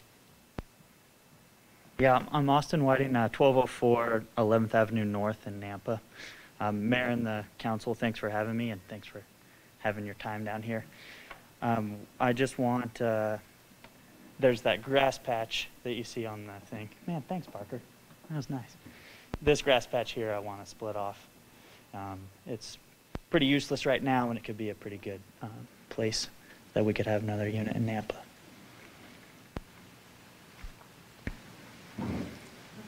Is that all you'd like to share? I know Parker's going to go through it. Yeah, I have nothing else other than thanks, and the process has been good to go through, so good job there. Good, thank you. So it's a public hearing, and I'm not sure that we have anyone here to testify, but you will be able to come back and answer any questions that would come forth in just a minute. Okay, yep, let me know, I'll answer. Thank you. Parker. Thank you, Mayor and Council. That action requested of you is the approval or denial of zoning map amendment from RA to RD for multifamily development at 1204 11th Avenue North. As the applicant stated, it's for additional housing on the lot. The applicable regulations is that it must be reasonably necessary in the interest of the public, further to promote the purposes of zoning and agree with the comprehensive plan future land use.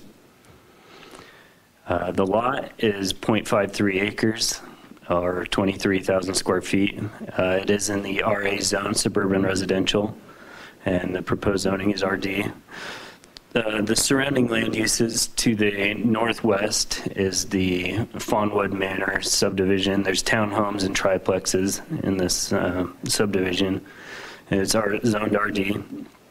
To the northeast is Stampede Park, and across from 11th is the Brown Bear Storage, and that is IL zoned. To the southwest is a single-family home in the RA zone. And to the southeast is Snake River Elementary School. The future land use map designates it as medium density residential. The utilities are all available in 11th. And the access to the parcel to be split is going to be determined by the engineering and fire department, depending on how he plans to split the lot. The aerial view. The staff findings are those found in your staff report. I put in a calculation for how many dwelling units could be possible. If he does plan to keep the existing house on the lot, that would have to be on a 7,000 square foot lot. And the remaining would be he could fit about a 4-unit development on that. It would most likely be less than that, seeing how the lot is shaped.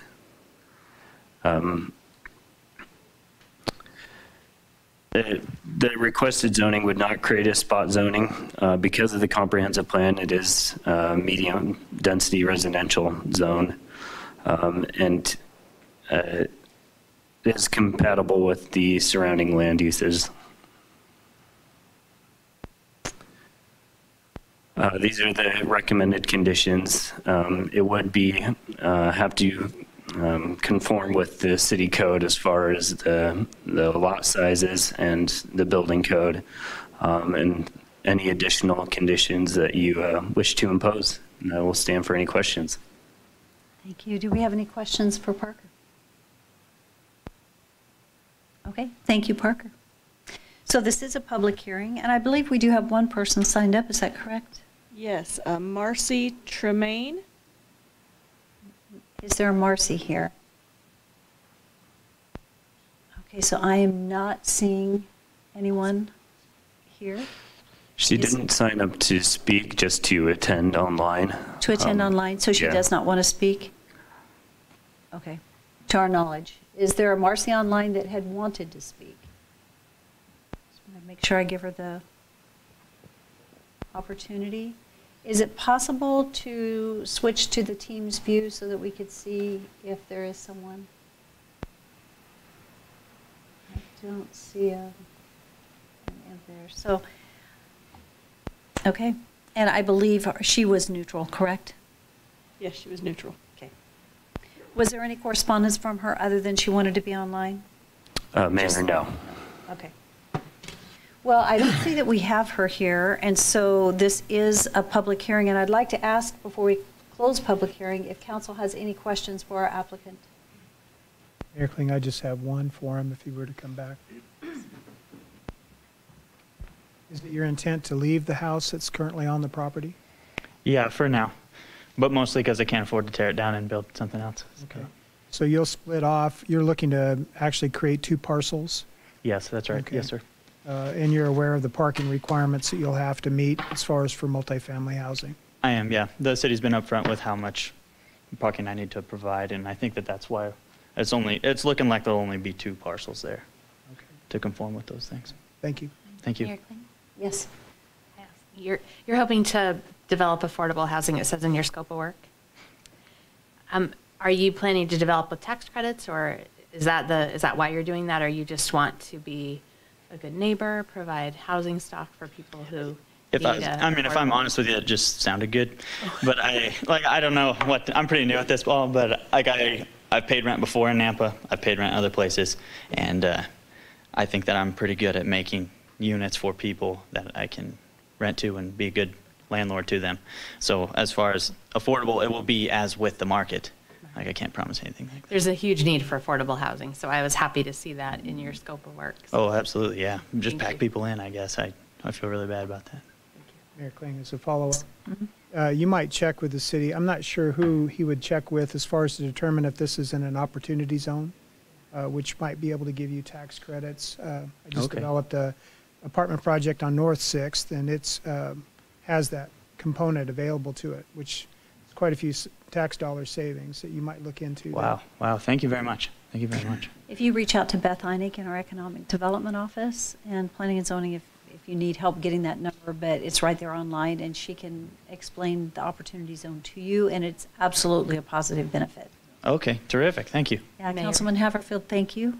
Mayor, thank you for expanding, because that's what I was getting to, but I don't have all the vernacular like you do. So it would be a real big help, and I think it may be in that zone. So thank you. Okay. Yeah. And Mayor, I always have a comment, but you can thank President Trump for that opportunity zone, if that does work out. Oh, great. Okay. Thanks. I didn't never get political, but. God bless America. That sounds good. Good for you. Are there any other questions for our applicant?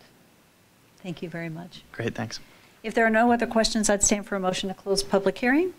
So moved. All in favor? Aye. council discussion.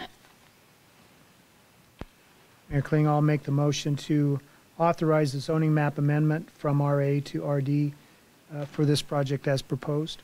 Second. And as far as, I didn't see really much as far as recommended conditions of approval, but I'll attach that requirement as well. Thank you. And the second is still in place? Yes, sorry. So it's been moved and seconded. Is there any further discussion? Seeing none, roll call. Rodriguez? Yes. Brunner? Yes. Levi? Yes. Bauer? Yes.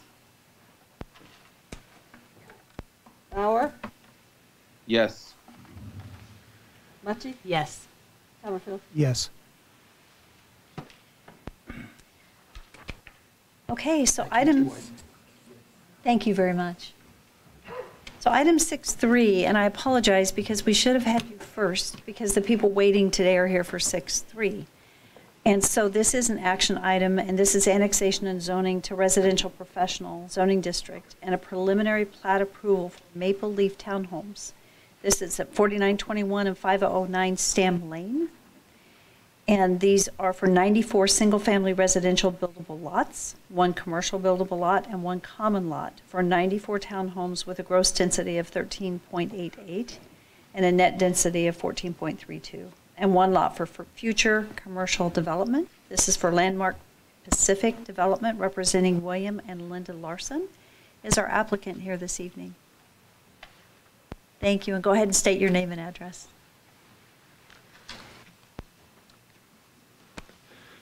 Kelly Kerr, 9233 West State Street, Boise, Idaho. And I believe we've got a PowerPoint to help facilitate the presentation here. So I'd like to thank Mayor and council members for having us here tonight. We're requesting approval, as you said, of an annexation into an RP zone and a preliminary plat on the associated property. If you would go ahead and move it to the next slide. So this property is situated east of Happy Valley Road and on the south side of Stam. It's roughly 7.8 acres. It's currently unincorporated in the county. And as you can see, just north of that is the 60-acre gateway development with a mix of various commercial uses. And west of that, you can see where development is starting to work this direction with the apartments that were done here a few years ago in the Cascadia skilled nursing facility.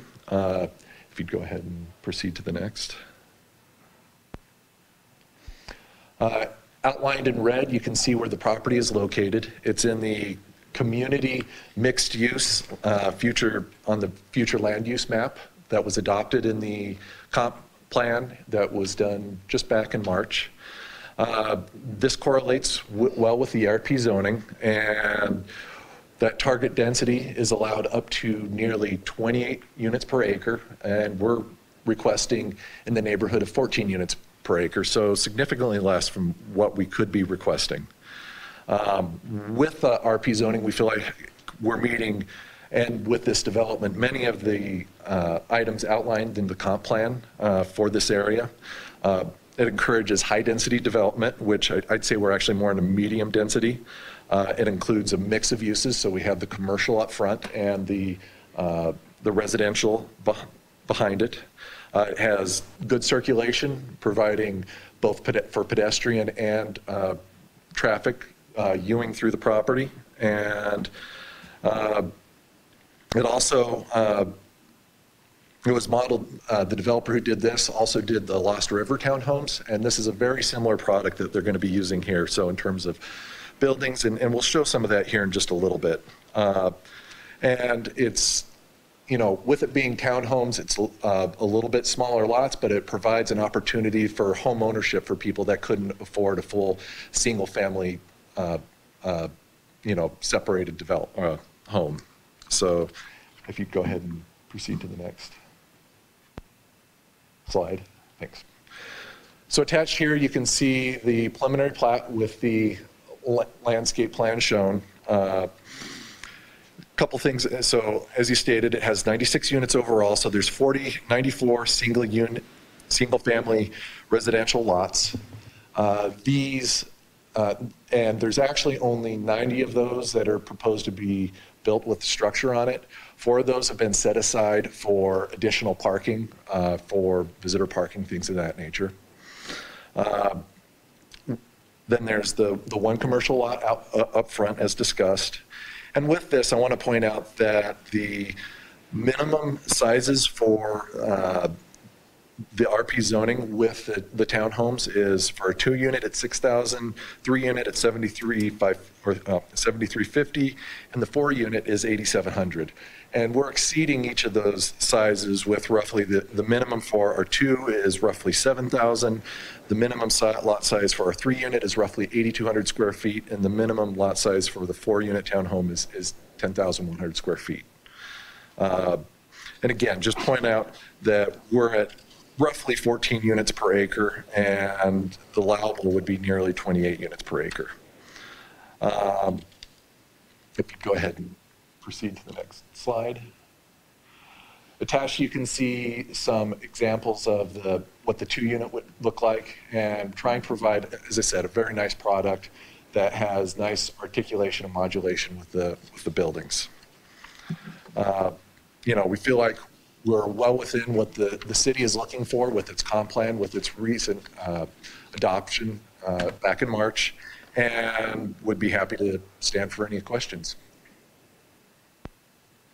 Are there any questions at this time? Mayor, if I may, I'm just looking here, and I may have missed it. Is there a commons area?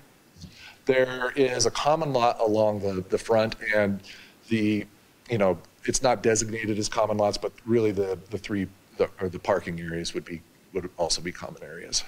So as far as any families that happen to purchase, I mean, is there a certain age demographic that you're catering to or hoping to sell to?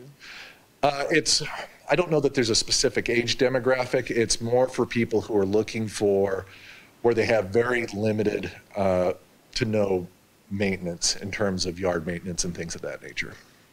I'm just thinking as far as if there's any family type situations for kids and so on, as far as a commons area of that sort. So that's not something that's being considered at this point. Correct. Yeah, as far as I know, people, even young people who want to be on the go and are traveling or whatever, where they don't have to maintain. I know that's in demand now. No, absolutely, and part of this is also situating the project in, very close to main arterial corridor. You're very close to the freeway, and Gowan Road or not Gowan, but Garrity. Thank you. So yeah, absolutely.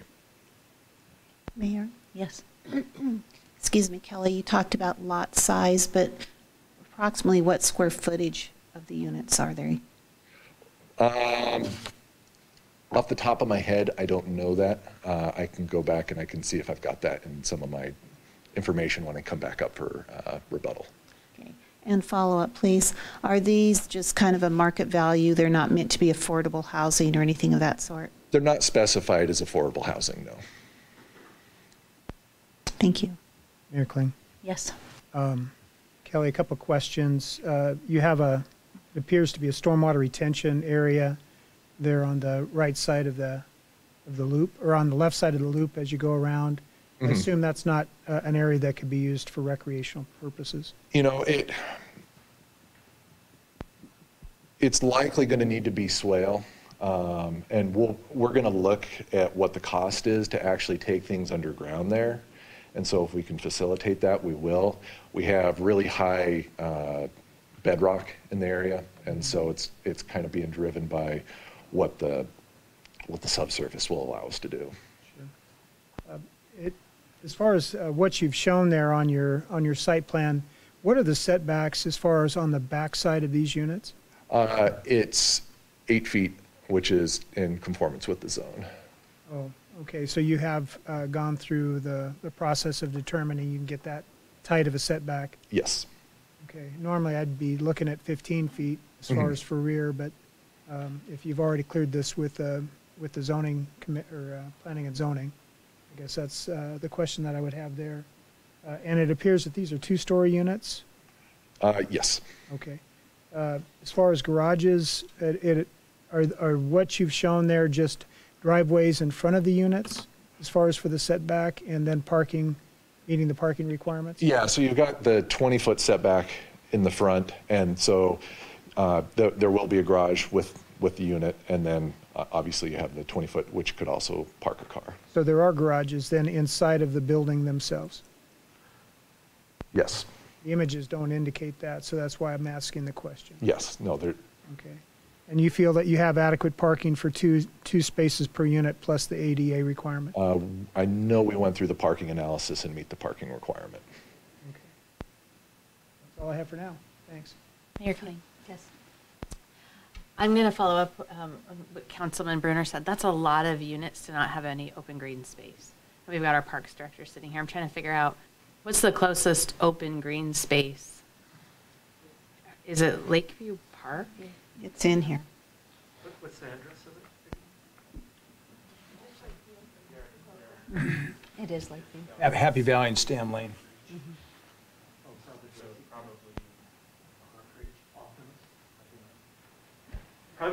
Probably Optimist Park. So even proximity to a school is a ways away for green space.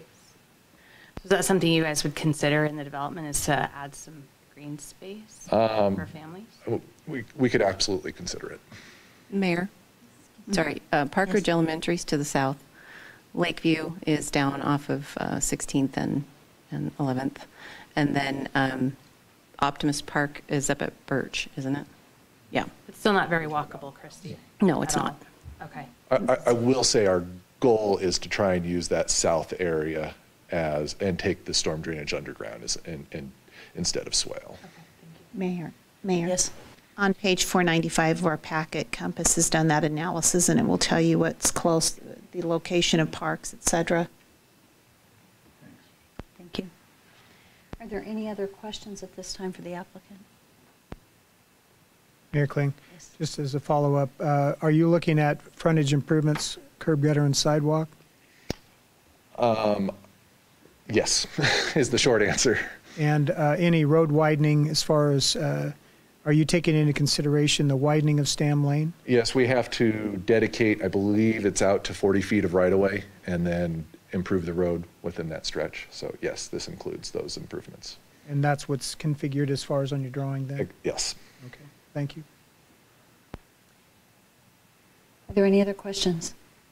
So as you may be familiar with the public hearing, at the conclusion, please take all your notes, and so that you're prepared to come back at the conclusion of the public hearing. Absolutely. Thank you, Mayor. Thank you very much.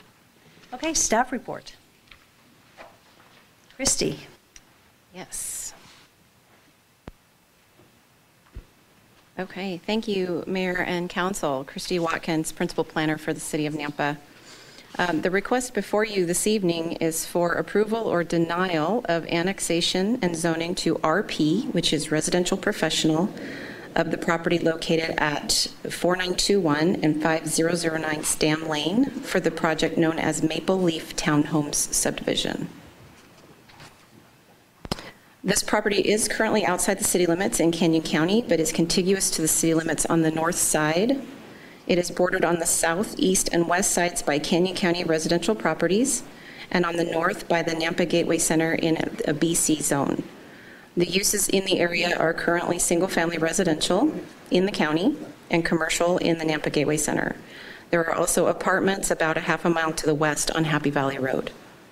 The Planning and Zoning Commission approved the preliminary plat layout in December, contingent upon the council's approval of the annexation tonight. So this property is eligible for annexation since it is adjacent to the Nampa city limits, and the proposed zoning and development plan conforms with the guidelines set forth in the comprehensive plan. The comprehensive plan future land use designation is community mixed use, which calls for development max of 27.8 units per acre. This project proposes 13.8 dwelling units per acre. The community mixed-use district encourage development that is planned to specifically include commercial uses with a focus on providing a community-wide need and service and high-density residential. The RP, Residential Professional District or Zone, standards will be applied at the time of the building permit. The rear yard setbacks in the RP zone are 8 feet. The Design Review Code, Chapter 34, is currently going through some changes that will include multifamily dwellings such as these. So we anticipate that that will be in place by the time these buildings come in for permitting. The list of uses that are allowed or conditionally allowed in the RP zone are included in your staff report. As you can see, the list is not quite as long as what would be allowed in the neighboring BC zone, and the density of housing that's allowed here is quite a bit less than that would be, which would be conditionally allowed in the BC zone. Also provided a table of the signage that would be allowable in that zone for the commercial lot. So just for some information on analysis, among the general purposes of zoning is to promote orderly, systematic development and patterns which preserve and enhance public health, safety, and welfare. The code for the RP district states that it provides for a medium-density multifamily area and a desirable mixing of residential land uses with light commercial land uses in possible close proximity to adjacent single-family districts. The light commercial uses allowed in this district are selected for their compatibility with residential use, such a district is typically appropriate on major thoroughfares. The consideration for annexation of this property is reasonable, given that the applicant has a legal interest in the property. The annexation and zoning assignment is legally recognized. The applicant intends to develop the property. City utility services are available. Emergency services are available. The property abuts city-zoned land and matches the future land use designation assigned in the comp plan. And nearby multifamily and commercial land uses in the area suggest that RP zoning would be an acceptable fit. NAMPA has determined that it is in the public interest to provide a mix of commercial services and varying residential housing opportunities for its citizens. As noted by Councilman Levi, the Compass analysis indicates that the job to housing ratio is 3.5, which shows a need for more housing in the area. The nearest police station is 3.2 miles, and the nearest fire station is 1 mile away. There is no active farmland being consumed by this development. The nearest bus stop is 1.2 miles away, the nearest public park is 2.1 miles away, and the nearest grocery store is less than half a mile away. As far as school access, Columbia High School, East Valley Middle School, and Endeavor Elementary School are all over 2 miles away from this and not within walking distance.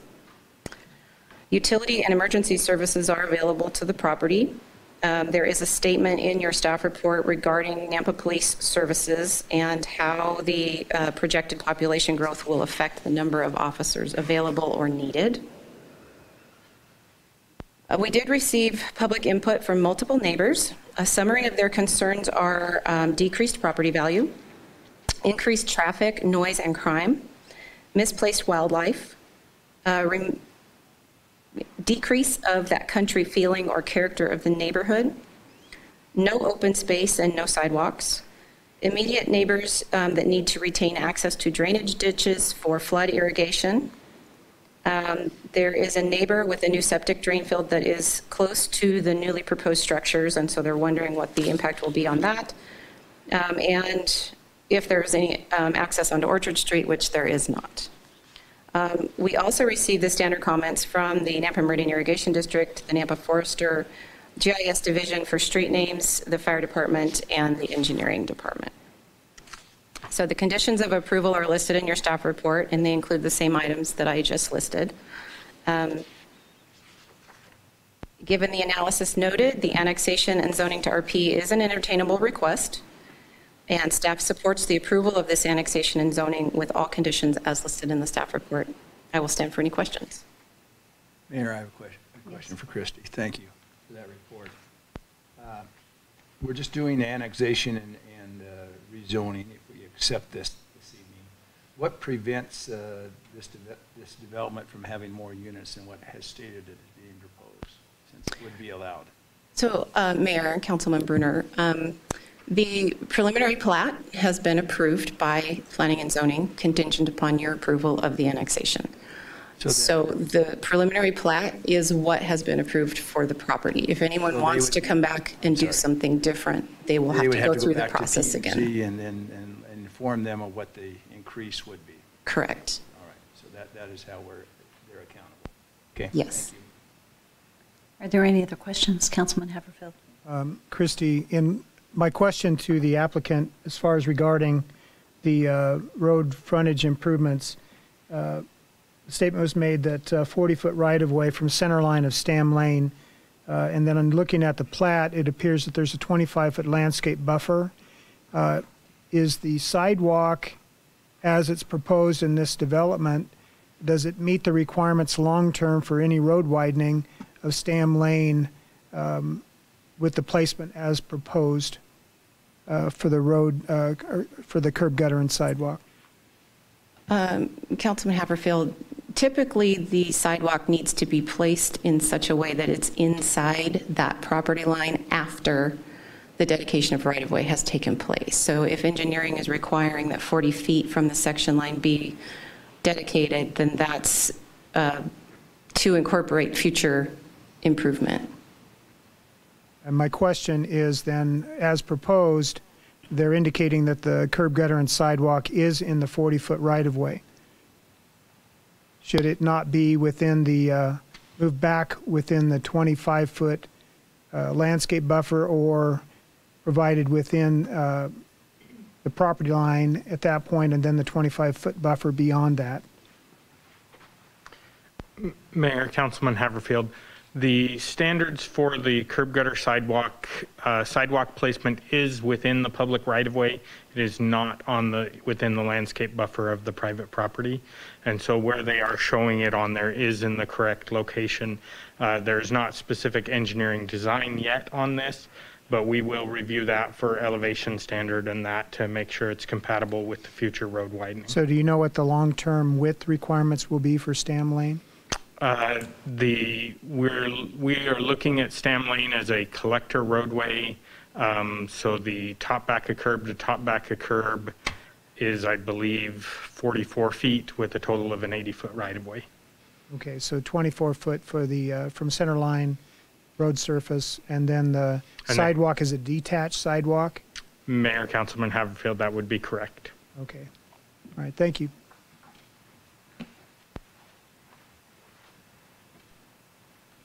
Are there any other questions at this time? Okay, seeing none, we are going to move into public hearing, and I believe we have a number of people that are signed up. I'm going to defer to our clerk to walk us through the process, and we'll just go down the list.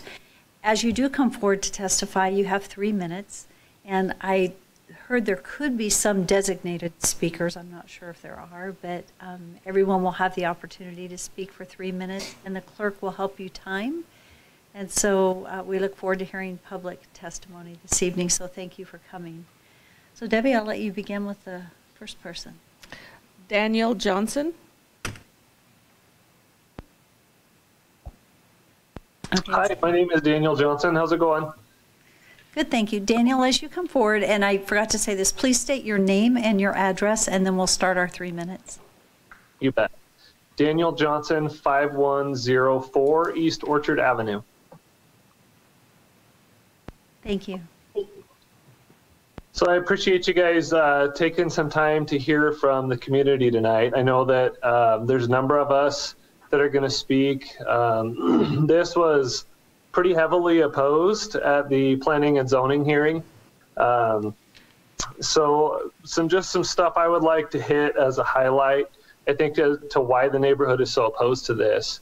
If you look at from Pitt to Happy Valley and from Stam to Orchard as an 80-acre piece, I did some map studying and discovered that currently there are 58 properties on that 80-acre piece. That's an average of 1.37 acres per property. Most of those are single-family homes. There are 11 properties that would directly border this development. Of those 11 properties, the smallest one is 0.8 of an acre. So the surrounding area here is primarily 1 acre lots. Some of them are a little bigger, some are a little smaller. A lot of them have pasture and animals and that type of thing. I think that the majority of the people that live in this area purchased here because the way that this area was divided out into larger pieces. We could all have a little space, have some farm animals and those type of things.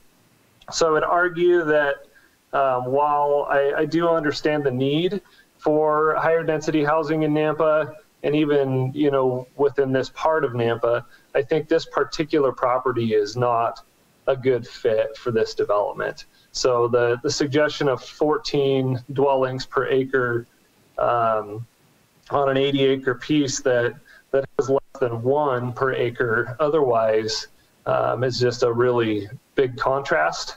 And I think that's what's made this very highly opposed. So there were 17 letters in opposition submitted to planning and zoning, and they chose to go ahead and approve it. I suspect that's because of the great need for housing. And while I empathize with the city's position that we do need some high density housing, I just would argue that this is the wrong spot for it. Thank you very much. Are there any questions? Thank you. Appreciate that testimony. Okay, the next person is Sheila Harris. And I don't have her as a yes or a no to speak. Yes. This is Sheila Harris. I'm at 4905 Stam Lane in Nampa, Idaho. And I am speaking for the kids that are going to be in that area and the walking. The parks, there's no place for them to play or ride their bikes. I can't even hardly cross this street. Stam Lane is a very busy road. And I go walking, or my husband goes walking, either one of us, and you can't hardly get across the road without somebody speeding along it. So it's a very dangerous situation for kids.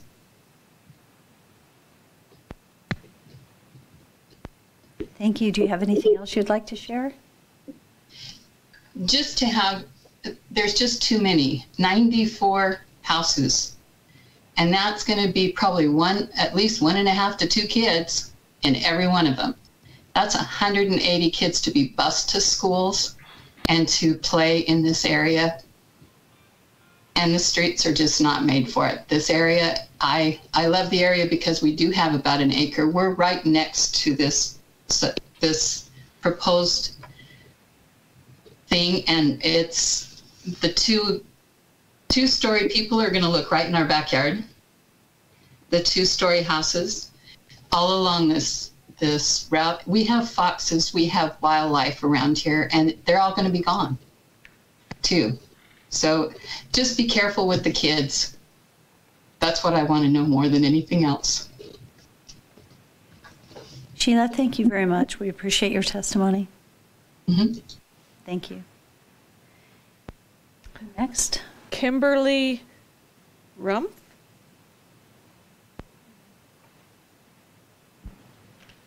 Kimberly, thank you. I think you all know the rope. Thank you for sharing your name and address.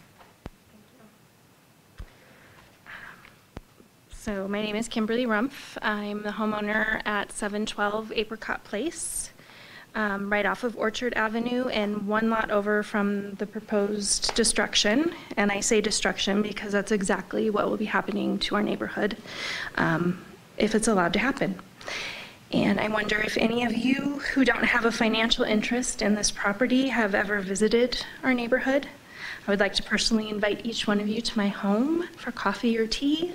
We can sit out on my deck and you can experience the peacefulness and beauty of our rural residential area and understand why our neighborhood is literally heartbroken over the idea of an apartment complex. And I mean, you could call it a townhome, but it's an apartment complex that's going to be going in and commercial building right in the middle of our neighborhood.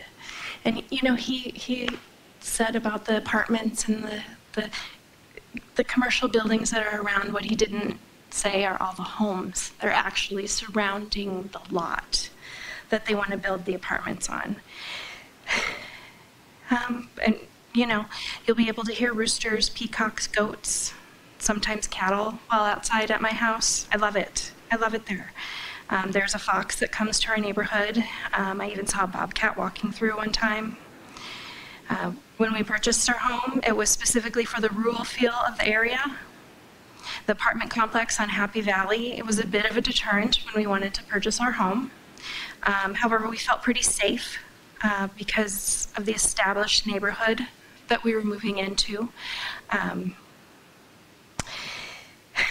The idea of building townhomes and a commercial building in the middle of it, I feel is just ridiculous and silly. I mean, it doesn't match, it doesn't go. It's not like it's one of the large plots of farmland that's being gobbled up. And I get it, I understand this is a growing city and a growing area and housing is needed, I understand that. This is not the area for that. There's apartments across the way on Happy Valley. There were apartments that were recently approved for the corner of Stam and Happy Valley. The commercial buildings across the way on Stam, they're mostly empty. So why you would want to build another commercial building in the middle of homes is beyond me. I don't know why you would want to do that. And, you know, like I said, finally, I understand that you do have a difficult job determining how our city is built and ran, and I appreciate the work that you do. I really do. And I think that you guys do a great job. Mayor, I'm a big fan. I really appreciate the work that you do for our city. But please remember that this growth will stop. It will. And the housing bubble will burst. You know, I come from a place where that happened, unfortunately, and Nampa needs to be prepared for that. We don't want empty storefronts and rundown apartments all over the place.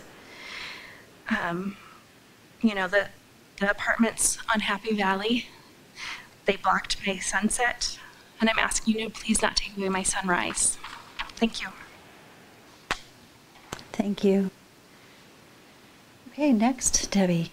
Pamela Corsus?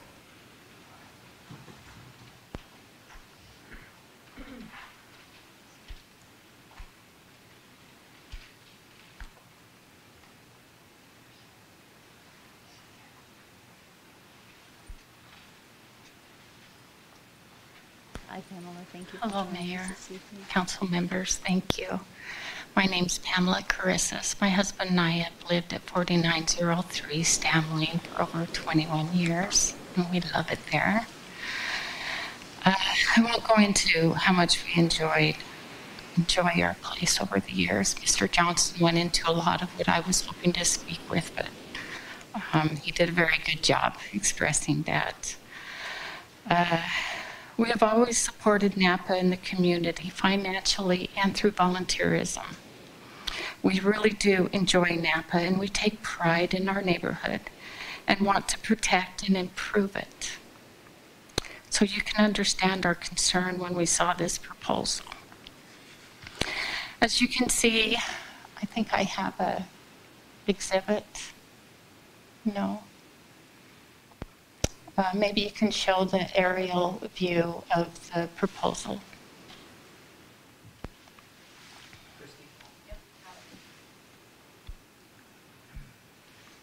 Thank you, Christy. Let's see, maybe the one with the colored. There you go. If you can see, there we are. The surrounding area, all our homes, our property, our land. To put this kind of development right in the middle of us. It looks like maybe a wrong puzzle piece putting in a perfectly formed puzzle. It just doesn't fit. I realize that there's growth on the west side and growth on the south. But that's where the growth is. It shouldn't come towards us or towards Robinson any further and destroy this beautiful country feel. I feel that the development would directly impact our way of life, those around us and those who move here in the future. It will not enhance the area or the property's value.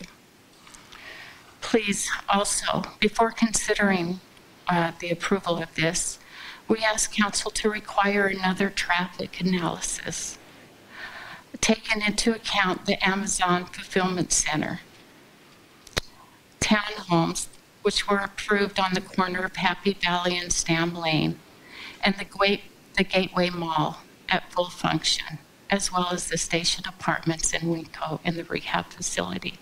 I don't believe when the traffic analysis was done, they took into consideration Amazon, and then of course the COVID also. We already went into the schools and the drainage and irrigation and the noise level, so I won't go into that. We understand the need for development, especially due to the overwhelming growth we are experiencing. But please, let's not be sloppy about it. Keep this type of development where it belongs and not in our perfectly formed puzzle. Thank you. Thank you.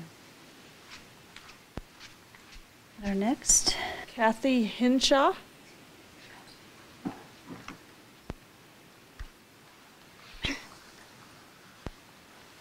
Hi, my name's Kathy Hinshaw, and I live on North 52nd Street, and our back pasture I'll be looking at them. So thank you for allowing me to speak. And I just wanted to say I oppose the Maple Leaf townhomes. To me, they look like apartments, so I'm not sure. Looking at the proposed pictures, I was like, okay. But I feel, along with many of my neighbors, it'll look out of place and not have the country feel of the neighborhood. Let's see. On the plat map, there's a proposed culvert to be put at the back of our pasture and the proposed townhomes right in between the irrigation ditch. And when we irrigate, we flood irrigate, so it kind of slopes down, so all the irrigation water runs down towards the irrigation ditch. And so if there's a culvert put in, a metal pipe, we're kind of concerned that it'll run over it and into the neighbor's yard, especially if they have an 8-foot backyard. So we're concerned about that. And my neighbors on the left side, 1017 North 52nd on the corner, they have a big, huge, what is it? A shop that they had put in, and they had to move their septic drain field in the back of the shop, and it kind of lines up with our back pasture and to the proposed townhomes. It's only 5 feet to the fence line, so I'm concerned that it's built up, so if it drains, if it has an accident or whatever happens with drain fields, if it drained into those townhomes, that might cause some issues. So that needs to either be looked at, or maybe no townhomes built there. And there's a proposed 6-foot vinyl fence, and we're hoping it could be 8 to 10 feet or even larger, and maybe sturdier, because I have sheep and chickens and roosters and hopefully some other animals later on. But if there's a vinyl fence put there, I don't know if my animals break loose and will knock that vinyl fence over. But thank you for hearing me, and thank you. Thank you, Kathy. And next. I am not sure how to say this. It's Vioral? Modest? We'll let you correct it. Thank you. I apologize. I'm very sorry.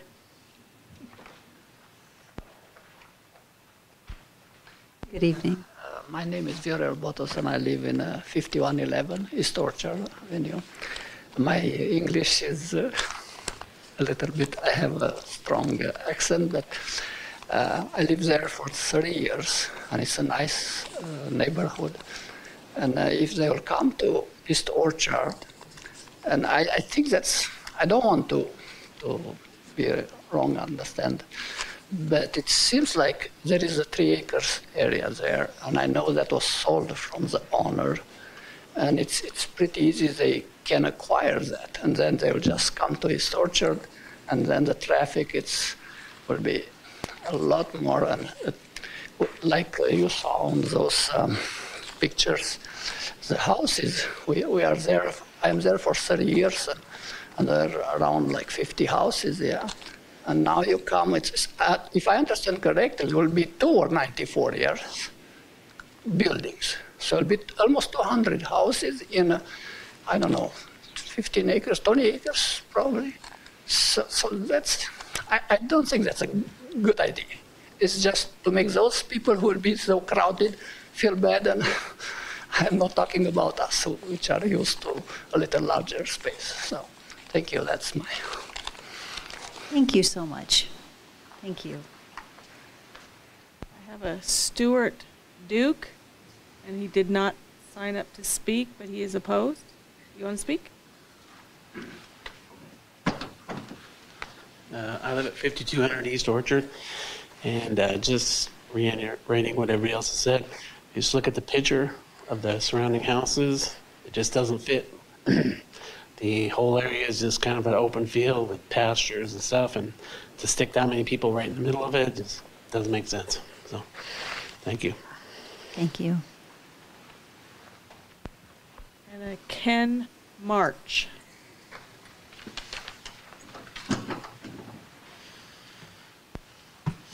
Hello, Mayor and Council. My name is Ken March. I live at 907 North 52nd Street, and my property would abate that at the rear of my property.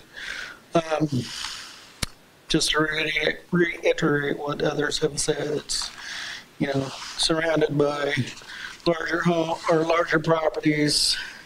One thing that was mentioned was that the corner property at Happy Valley and Stam was recently approved for multifamily use also.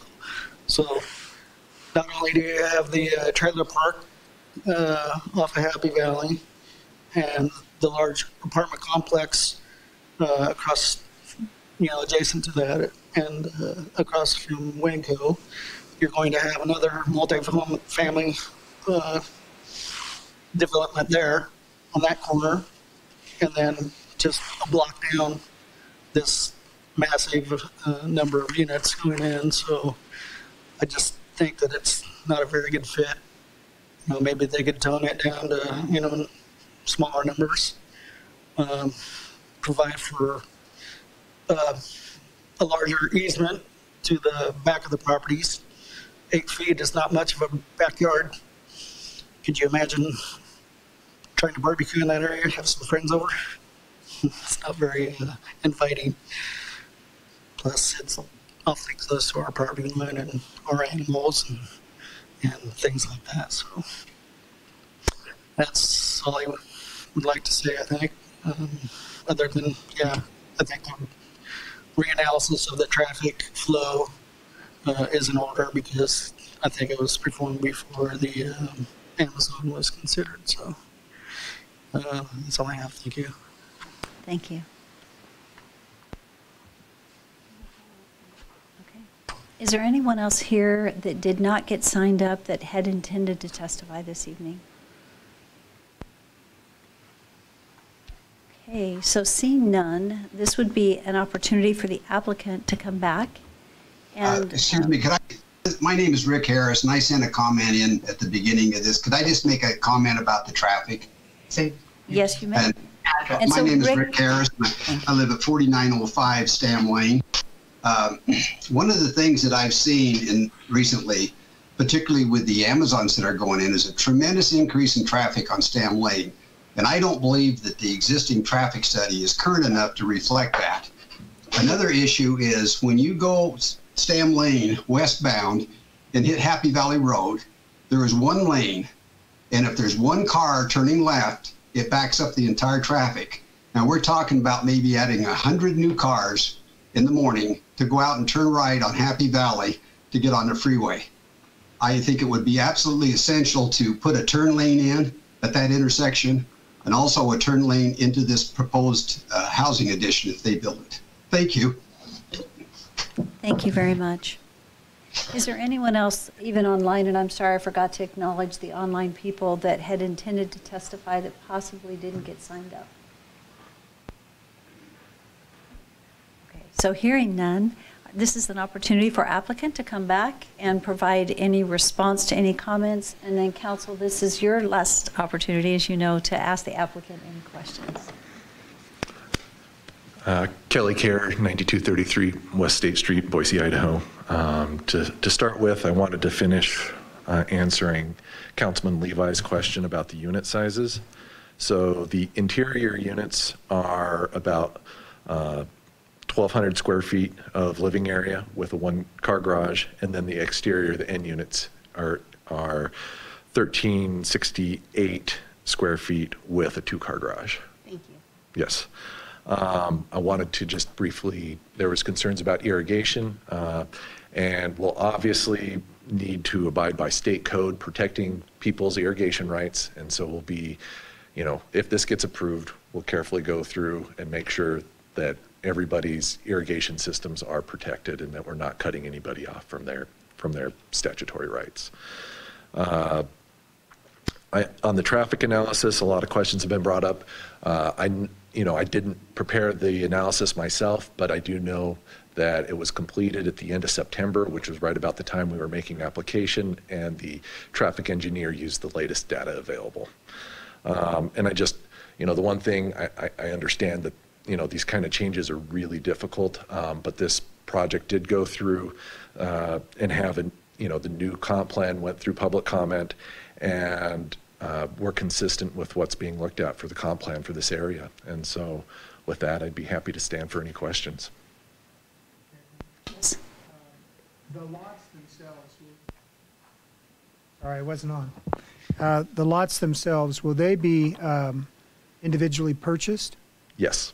Okay, so these are townhomes? These are true townhomes. That's why it's being platted the way it is. It's not the developer's intent to hold on to these. Okay. And then I might have a question more for staff as far as on the minimum frontage widths as far as on these lots in the area. I was just going back through the RP zone, and I've got questions maybe for Daniel or whoever. But as far as the parcels themselves, and it probably should talk to them as far as solar setbacks and those things. So. That's fine. All right, thank you. Are there any other questions for our applicant this time? Okay. Mayor, just a few questions for Christie, and I'm still concerned with the number of individuals that may be in this area, and especially with kids. And so what, as far as recommendations, if this is approved, what as far as a commons area and so on, I probably will not approve this without that being part of the development agreement. So, is this part of that at all, or is that just for future reference? Councilman Bruner, we don't currently in our subdivision code have a requirement for any designated amount of open space. Okay. If that's something that you would like to condition on this, you're certainly welcome to propose that. I'm pretty blunt.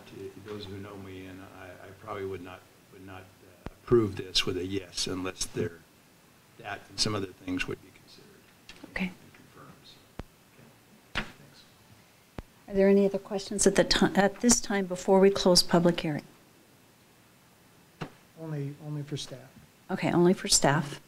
And any other comments? No, Mayor. Thank you. Okay, thank you very much. I would, because we can, after we close public hearing, confer with staff. So at this time, I would stand for a motion to close public hearing. So moved. Second. All in favor? Aye. Okay, Councilman Haverfield. I guess my questions are for Christie. You're over there somewhere, I think. Right I here. can't see you from my vantage point. Going back through Chapter 13 of the zoning ordinance of the RP Residential Professional District, I was just looking at, I was trying to find where it indicated that 8 foot is approved as far as the setback on a rear property line, and I can't find that. Can you find that for me? I see where interior sides can be 8 feet, but a rear, I don't see that. So Councilman Haverfield, it's going to be that same one. So those interior lot lines are going to be 8 feet. So your interpretation as a rear setback is considered an interior setback? Yeah, it's not called out specifically as rear in the code. And that's been the accepted standard? You know, typically when we have a plat, and I guess I would defer to Daniel on this, exterior property lines generally will have an easement of some kind on the plat, which usually is greater than the setback. They've designed this to meet the setback. I don't know what conversations they've had with engineering as far as an exterior easement around those properties. So you referenced 15 feet earlier. Typically, an exterior boundary easement on a plat is 12 feet. Right. So that would be more than the 8. In this case, they did not design it that way. So I guess I would defer to Daniel to kind of give some engineering guidance on the easement. Before Daniel comes up, can I ask you about ADA compliance? In the response to Councilwoman Levi, as far as on the units themselves, it sounds like the garages are a part of the structures. So you could have tandem parking in front of the garage as far as for ADA compliance. Is that your accepted standard, that the ADA spaces would be in near proximity and spread throughout the development, or in the center section of the proposed plat as it was indicated to us? Councilman Haverfield, since these are being platted as single family, because they're townhomes, they don't require the ADA provision. They're not considered multifamily. They don't fall into that commercial realm at that point because they're platted as single family homes. There'd be 2-hour fire separation walls between units then? Correct, yes. Okay. And then the 20-foot setback, it was stated that that's what the anticipated setback would be off of the road section itself, but it doesn't appear that there's any interior sidewalks as far as for this proposed development. Is that correct? Yes, I believe that's correct. The property lines generally would go to the center line of the drive aisle, and I'm trying to think if this is set up on as a private road. It is. So that would be the case here, is that the 20-foot typically would be measured from the property line, but since the property line goes to the center line of the drive aisle, then the driveway is 20 feet deep to provide for enough parking. Can you state that again? The width of the road section is how much? Interior to the property? Yes, the interior private road. Do you know that measurement, Daniel? The drive aisle? I don't have that specifically. So it'd be a minimum of 24 feet wide. Is that correct, Daniel? That would be the minimum it would be allowed to be as a drive aisle. Plus a 2-foot curb and gutter? So typically it would require a 2-foot ribbon curb or curb and gutter. Looking at the plan, it does appear that it is showing sidewalk adjacent to the roadway.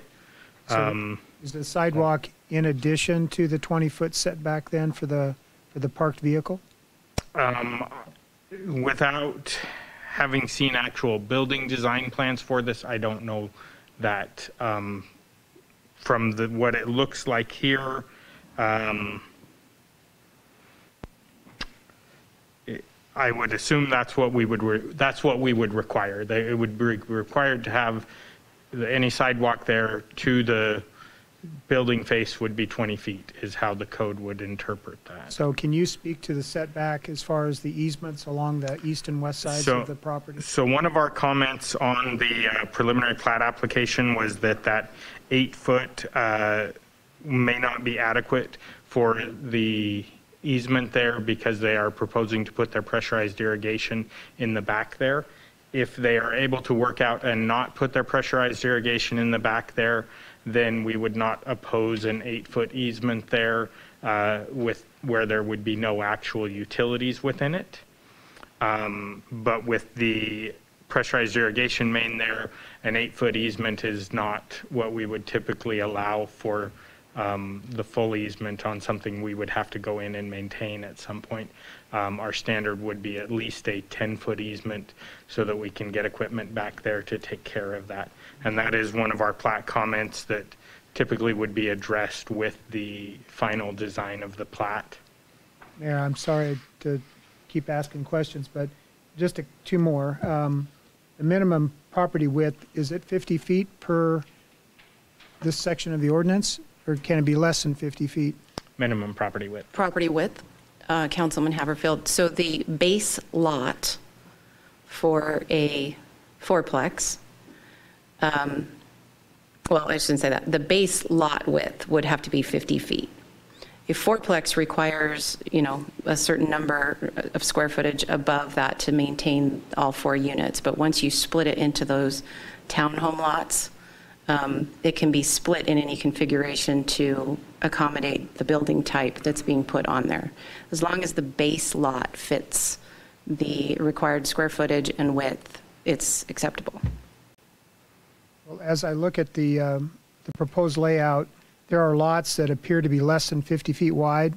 That would be townhome lots. So again, this just falls back on you. Is this just a reasonable facsimile of what you anticipate reviewing at some point in the future?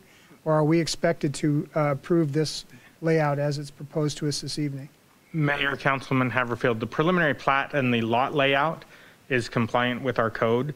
It was approved through planning and zoning conditional upon your approval of the annexation. Okay. So as Christy stated, the 50-foot lot width would be looking at all 3 to 4 structures there, and then that can be divided up however it needs to be for the townhome layout. It's not each townhome lot needs to be 50-foot wide. That was my interpretation I was looking for. If we're looking at individual ownerships of townhomes, it's the width of the property that they own. And if it's less than 50 feet, how are you then coming up with a realization of how they're complying with that requirement? So Mayor and Council, correct me if I'm wrong, Christy, that would be, the townhome lots are typically the lot, we would have a lot number and then a lot letter for the individual townhome. So you would have lot 1, A, B, C, D. Lot 1 would need to be 50 feet wide. A, B, C, D can be split up however it needs to be. That's correct. So the landscape requirement of 1,350 square feet per unit has to be put into this as well, the formula of how much area is determined. That's correct. So the first 2 units would start at 6,000 square feet, and then there's 1,350 for each additional unit, creating the total square footage for the base lot. Then that base lot can be divided appropriately for how the building needs to be split. My last question, solar setbacks, is that still a stipulated requirement for a development? Councilman Haverfield, we haven't had solar setbacks in our code in, gosh, since before I got here. So almost 20 years. Okay, it's still in the ordinance as I'm reading it, so maybe that's been changed since 2019. For the RP zone? For the RP zone. Rodney, do you see anything about solar setbacks? Where exactly are you reading that? I'll find it again, but as long as, again, you're reviewing these for compliance, I just want to make sure that you're touching all those bases before you're running home with this project. So, and along with Councilman Bruner, I have a concern about the lack of play area for kids.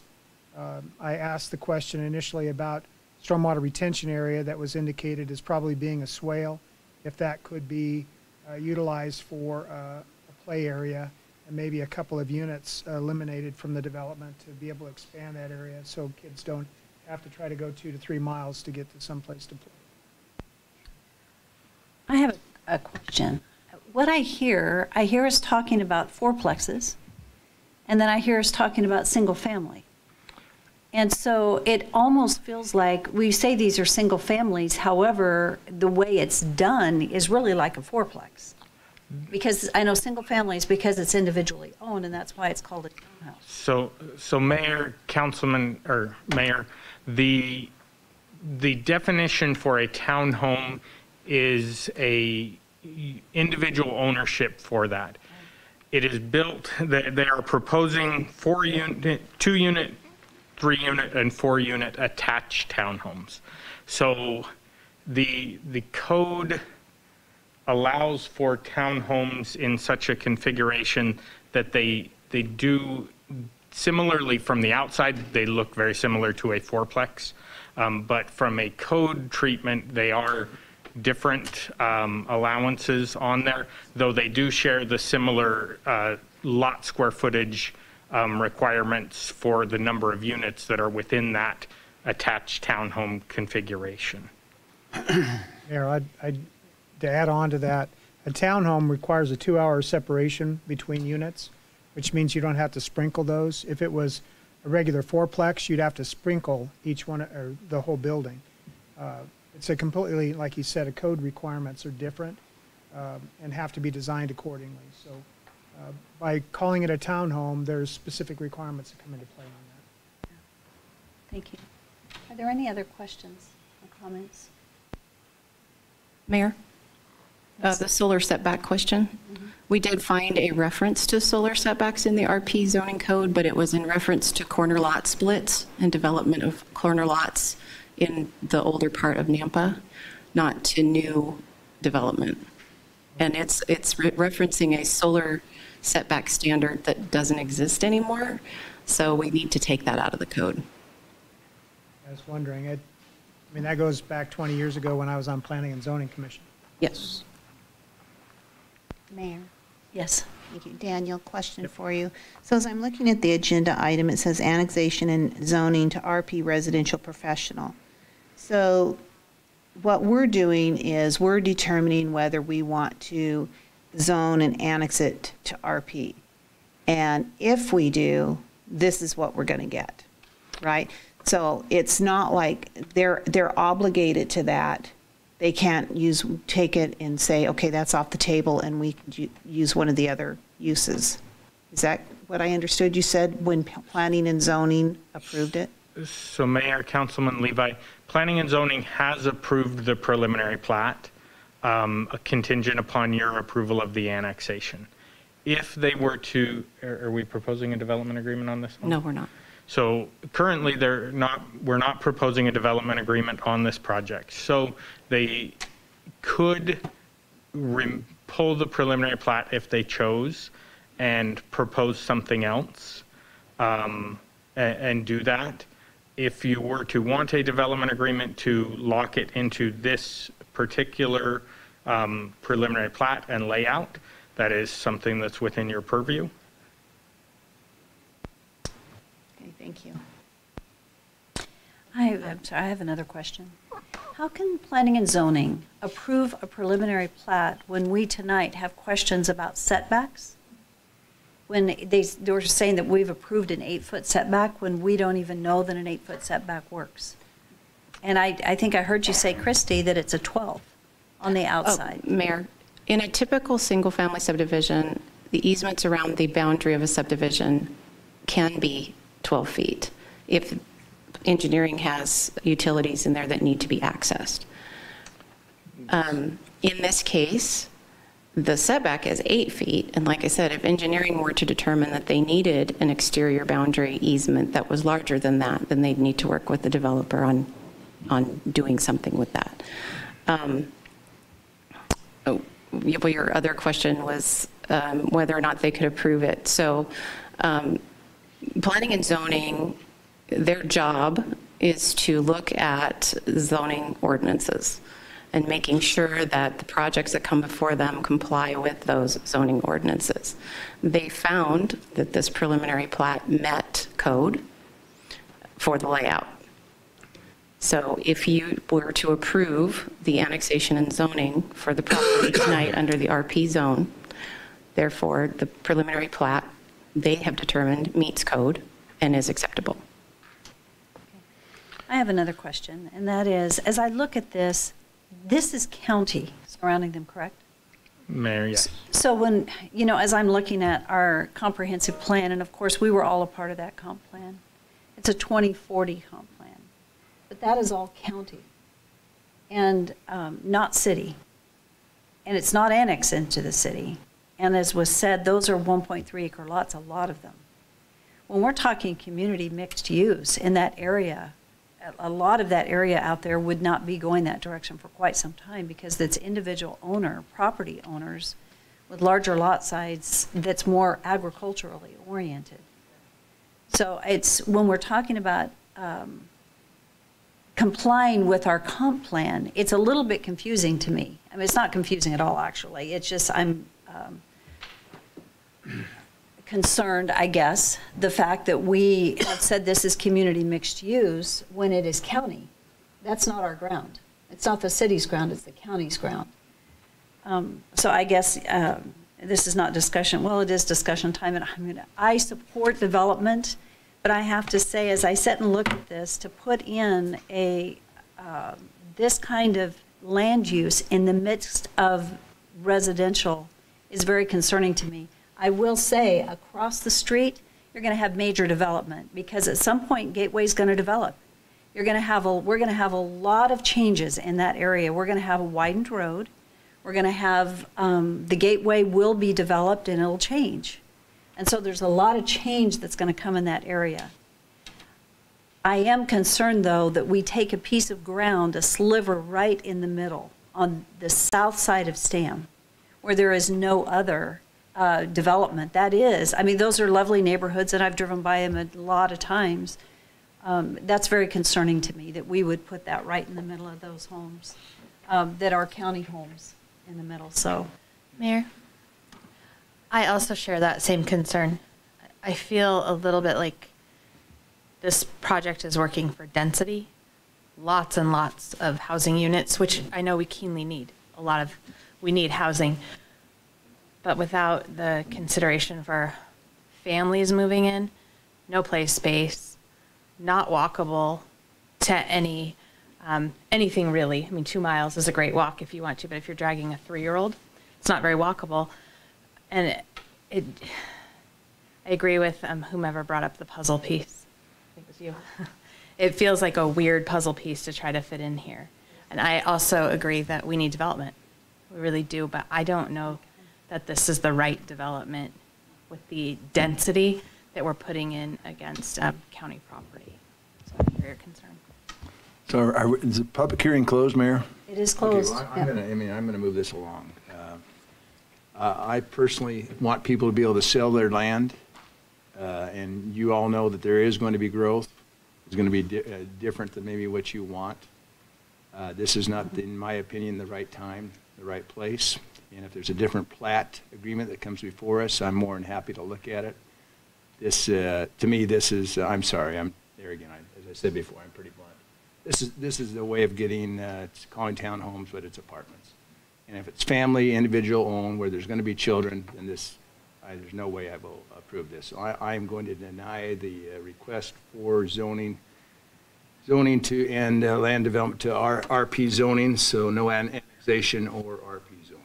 I will second that. I'm sorry? Just for clarification, because I'll speak to the Planning and Zoning Commission as far as tonight's. So your desire is to what? Just I'll look at a different plat design, but this is not something that I would, and there has to, if it's going to be family oriented and called townhomes, where there's going to be sold to families, it's got to be kid appreciated. Okay. So you're just looking for an updated plat? Yeah, this land's going to, I mean, I take it these gentlemen, you own the land, right? Not yet. Not yet? Well, then it's a valuable piece of land, so it's going to sell. So I'm not concerned about the owner and not selling the land, but not in this regard. So that's my motion.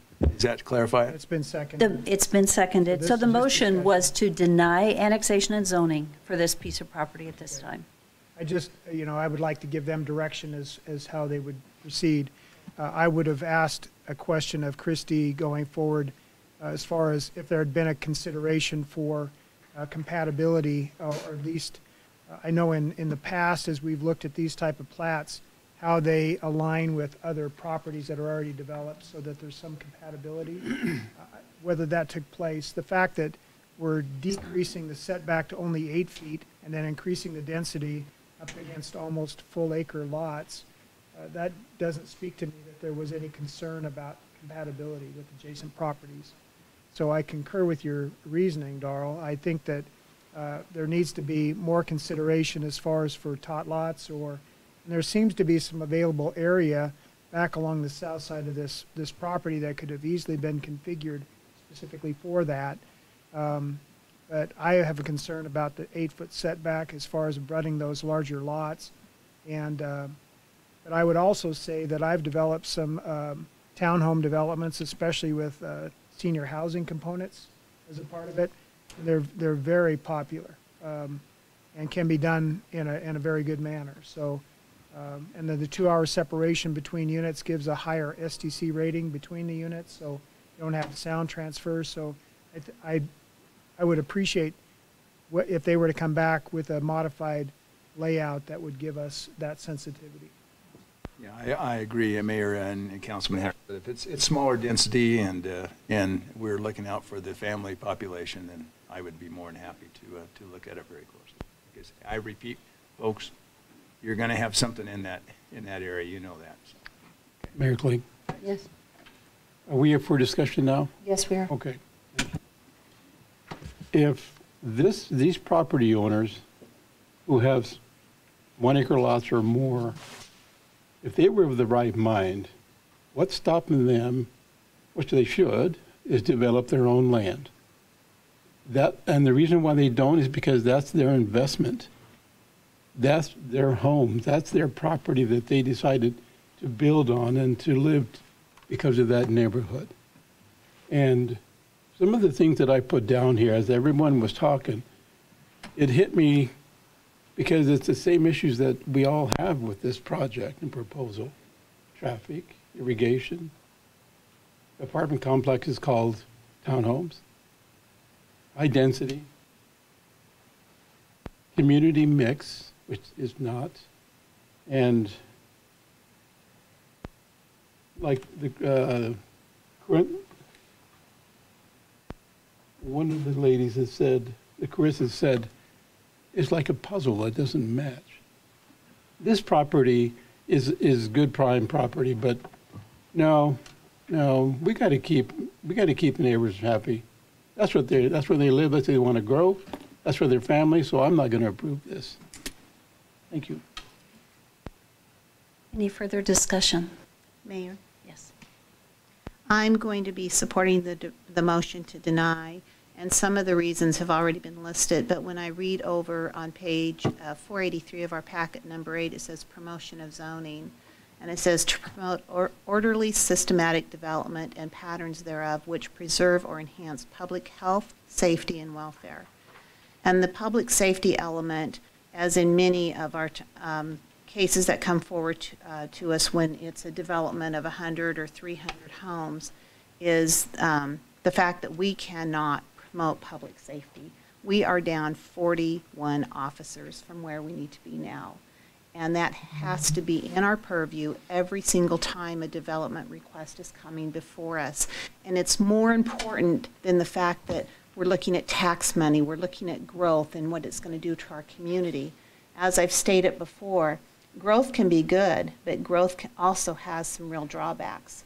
It can disturb our quality of life and the charm that we have here in Nampa. One of the other things I really appreciated that the mayor pointed out was that isn't our land. That's surrounded by county. So we're telling the county what they're going to look like. And when you think about a case that we're involved with Star wanting to encroach into our area, we're kind of offended by that.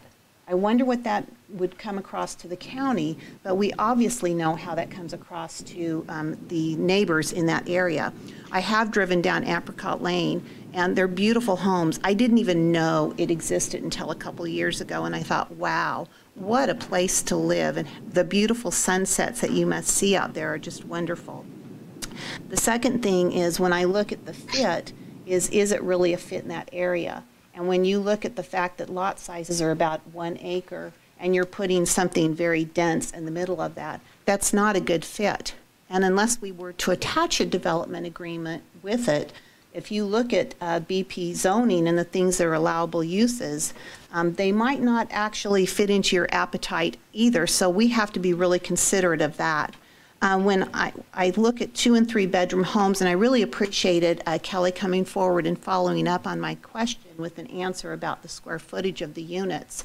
And most of them are 2 to 3 bedroom units. So we typically go to the fact that it must be promoting families. However, in today's economy, a lot of people are going to roommates because they can't afford housing, and so they have roommates. So we can't exactly take that out of the equation, but if it is geared for families, when we look at Compass's analysis and we realize that the nearest park is 2 miles away, the nearest schools are 2 miles away, it's just not a proper fit unless it is supposed to be an adult-only community. I do like the fact that it's a beautiful facility, a beautiful design. You are close to the interstate, you're close to grocery stores, so those are really important factors of a location, but again, I don't see how it really fits into the area. So anyway, I want to be very careful that we really are always filtering about the public safety and what can we afford and not taking development at any cost, because again, I cannot reiterate enough, development can affect our quality of life and the charm that we have here in Nampa, and so we have to really weigh that heavily. Thank you, Sandy. Thank you. So we have had a motion and a second to deny this particular request, and I believe we've all had the opportunity to comment. Is that correct? So roll call. Rodriguez? Yes. Levi? Yes. Hammerfield? Yes. Bauer? Yes.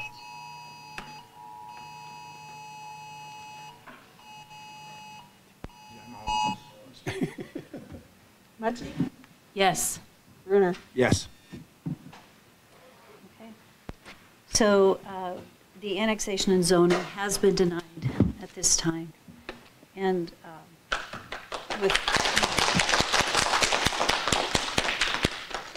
and I apologize to the potential developers, but it is, that is the decision this evening. So thank you to the guests that were here tonight. That concludes our meeting, and I would stand for a motion to adjourn. So moved. All in favor? Aye. Jeff, do you have a minute? Okay, I'll come down.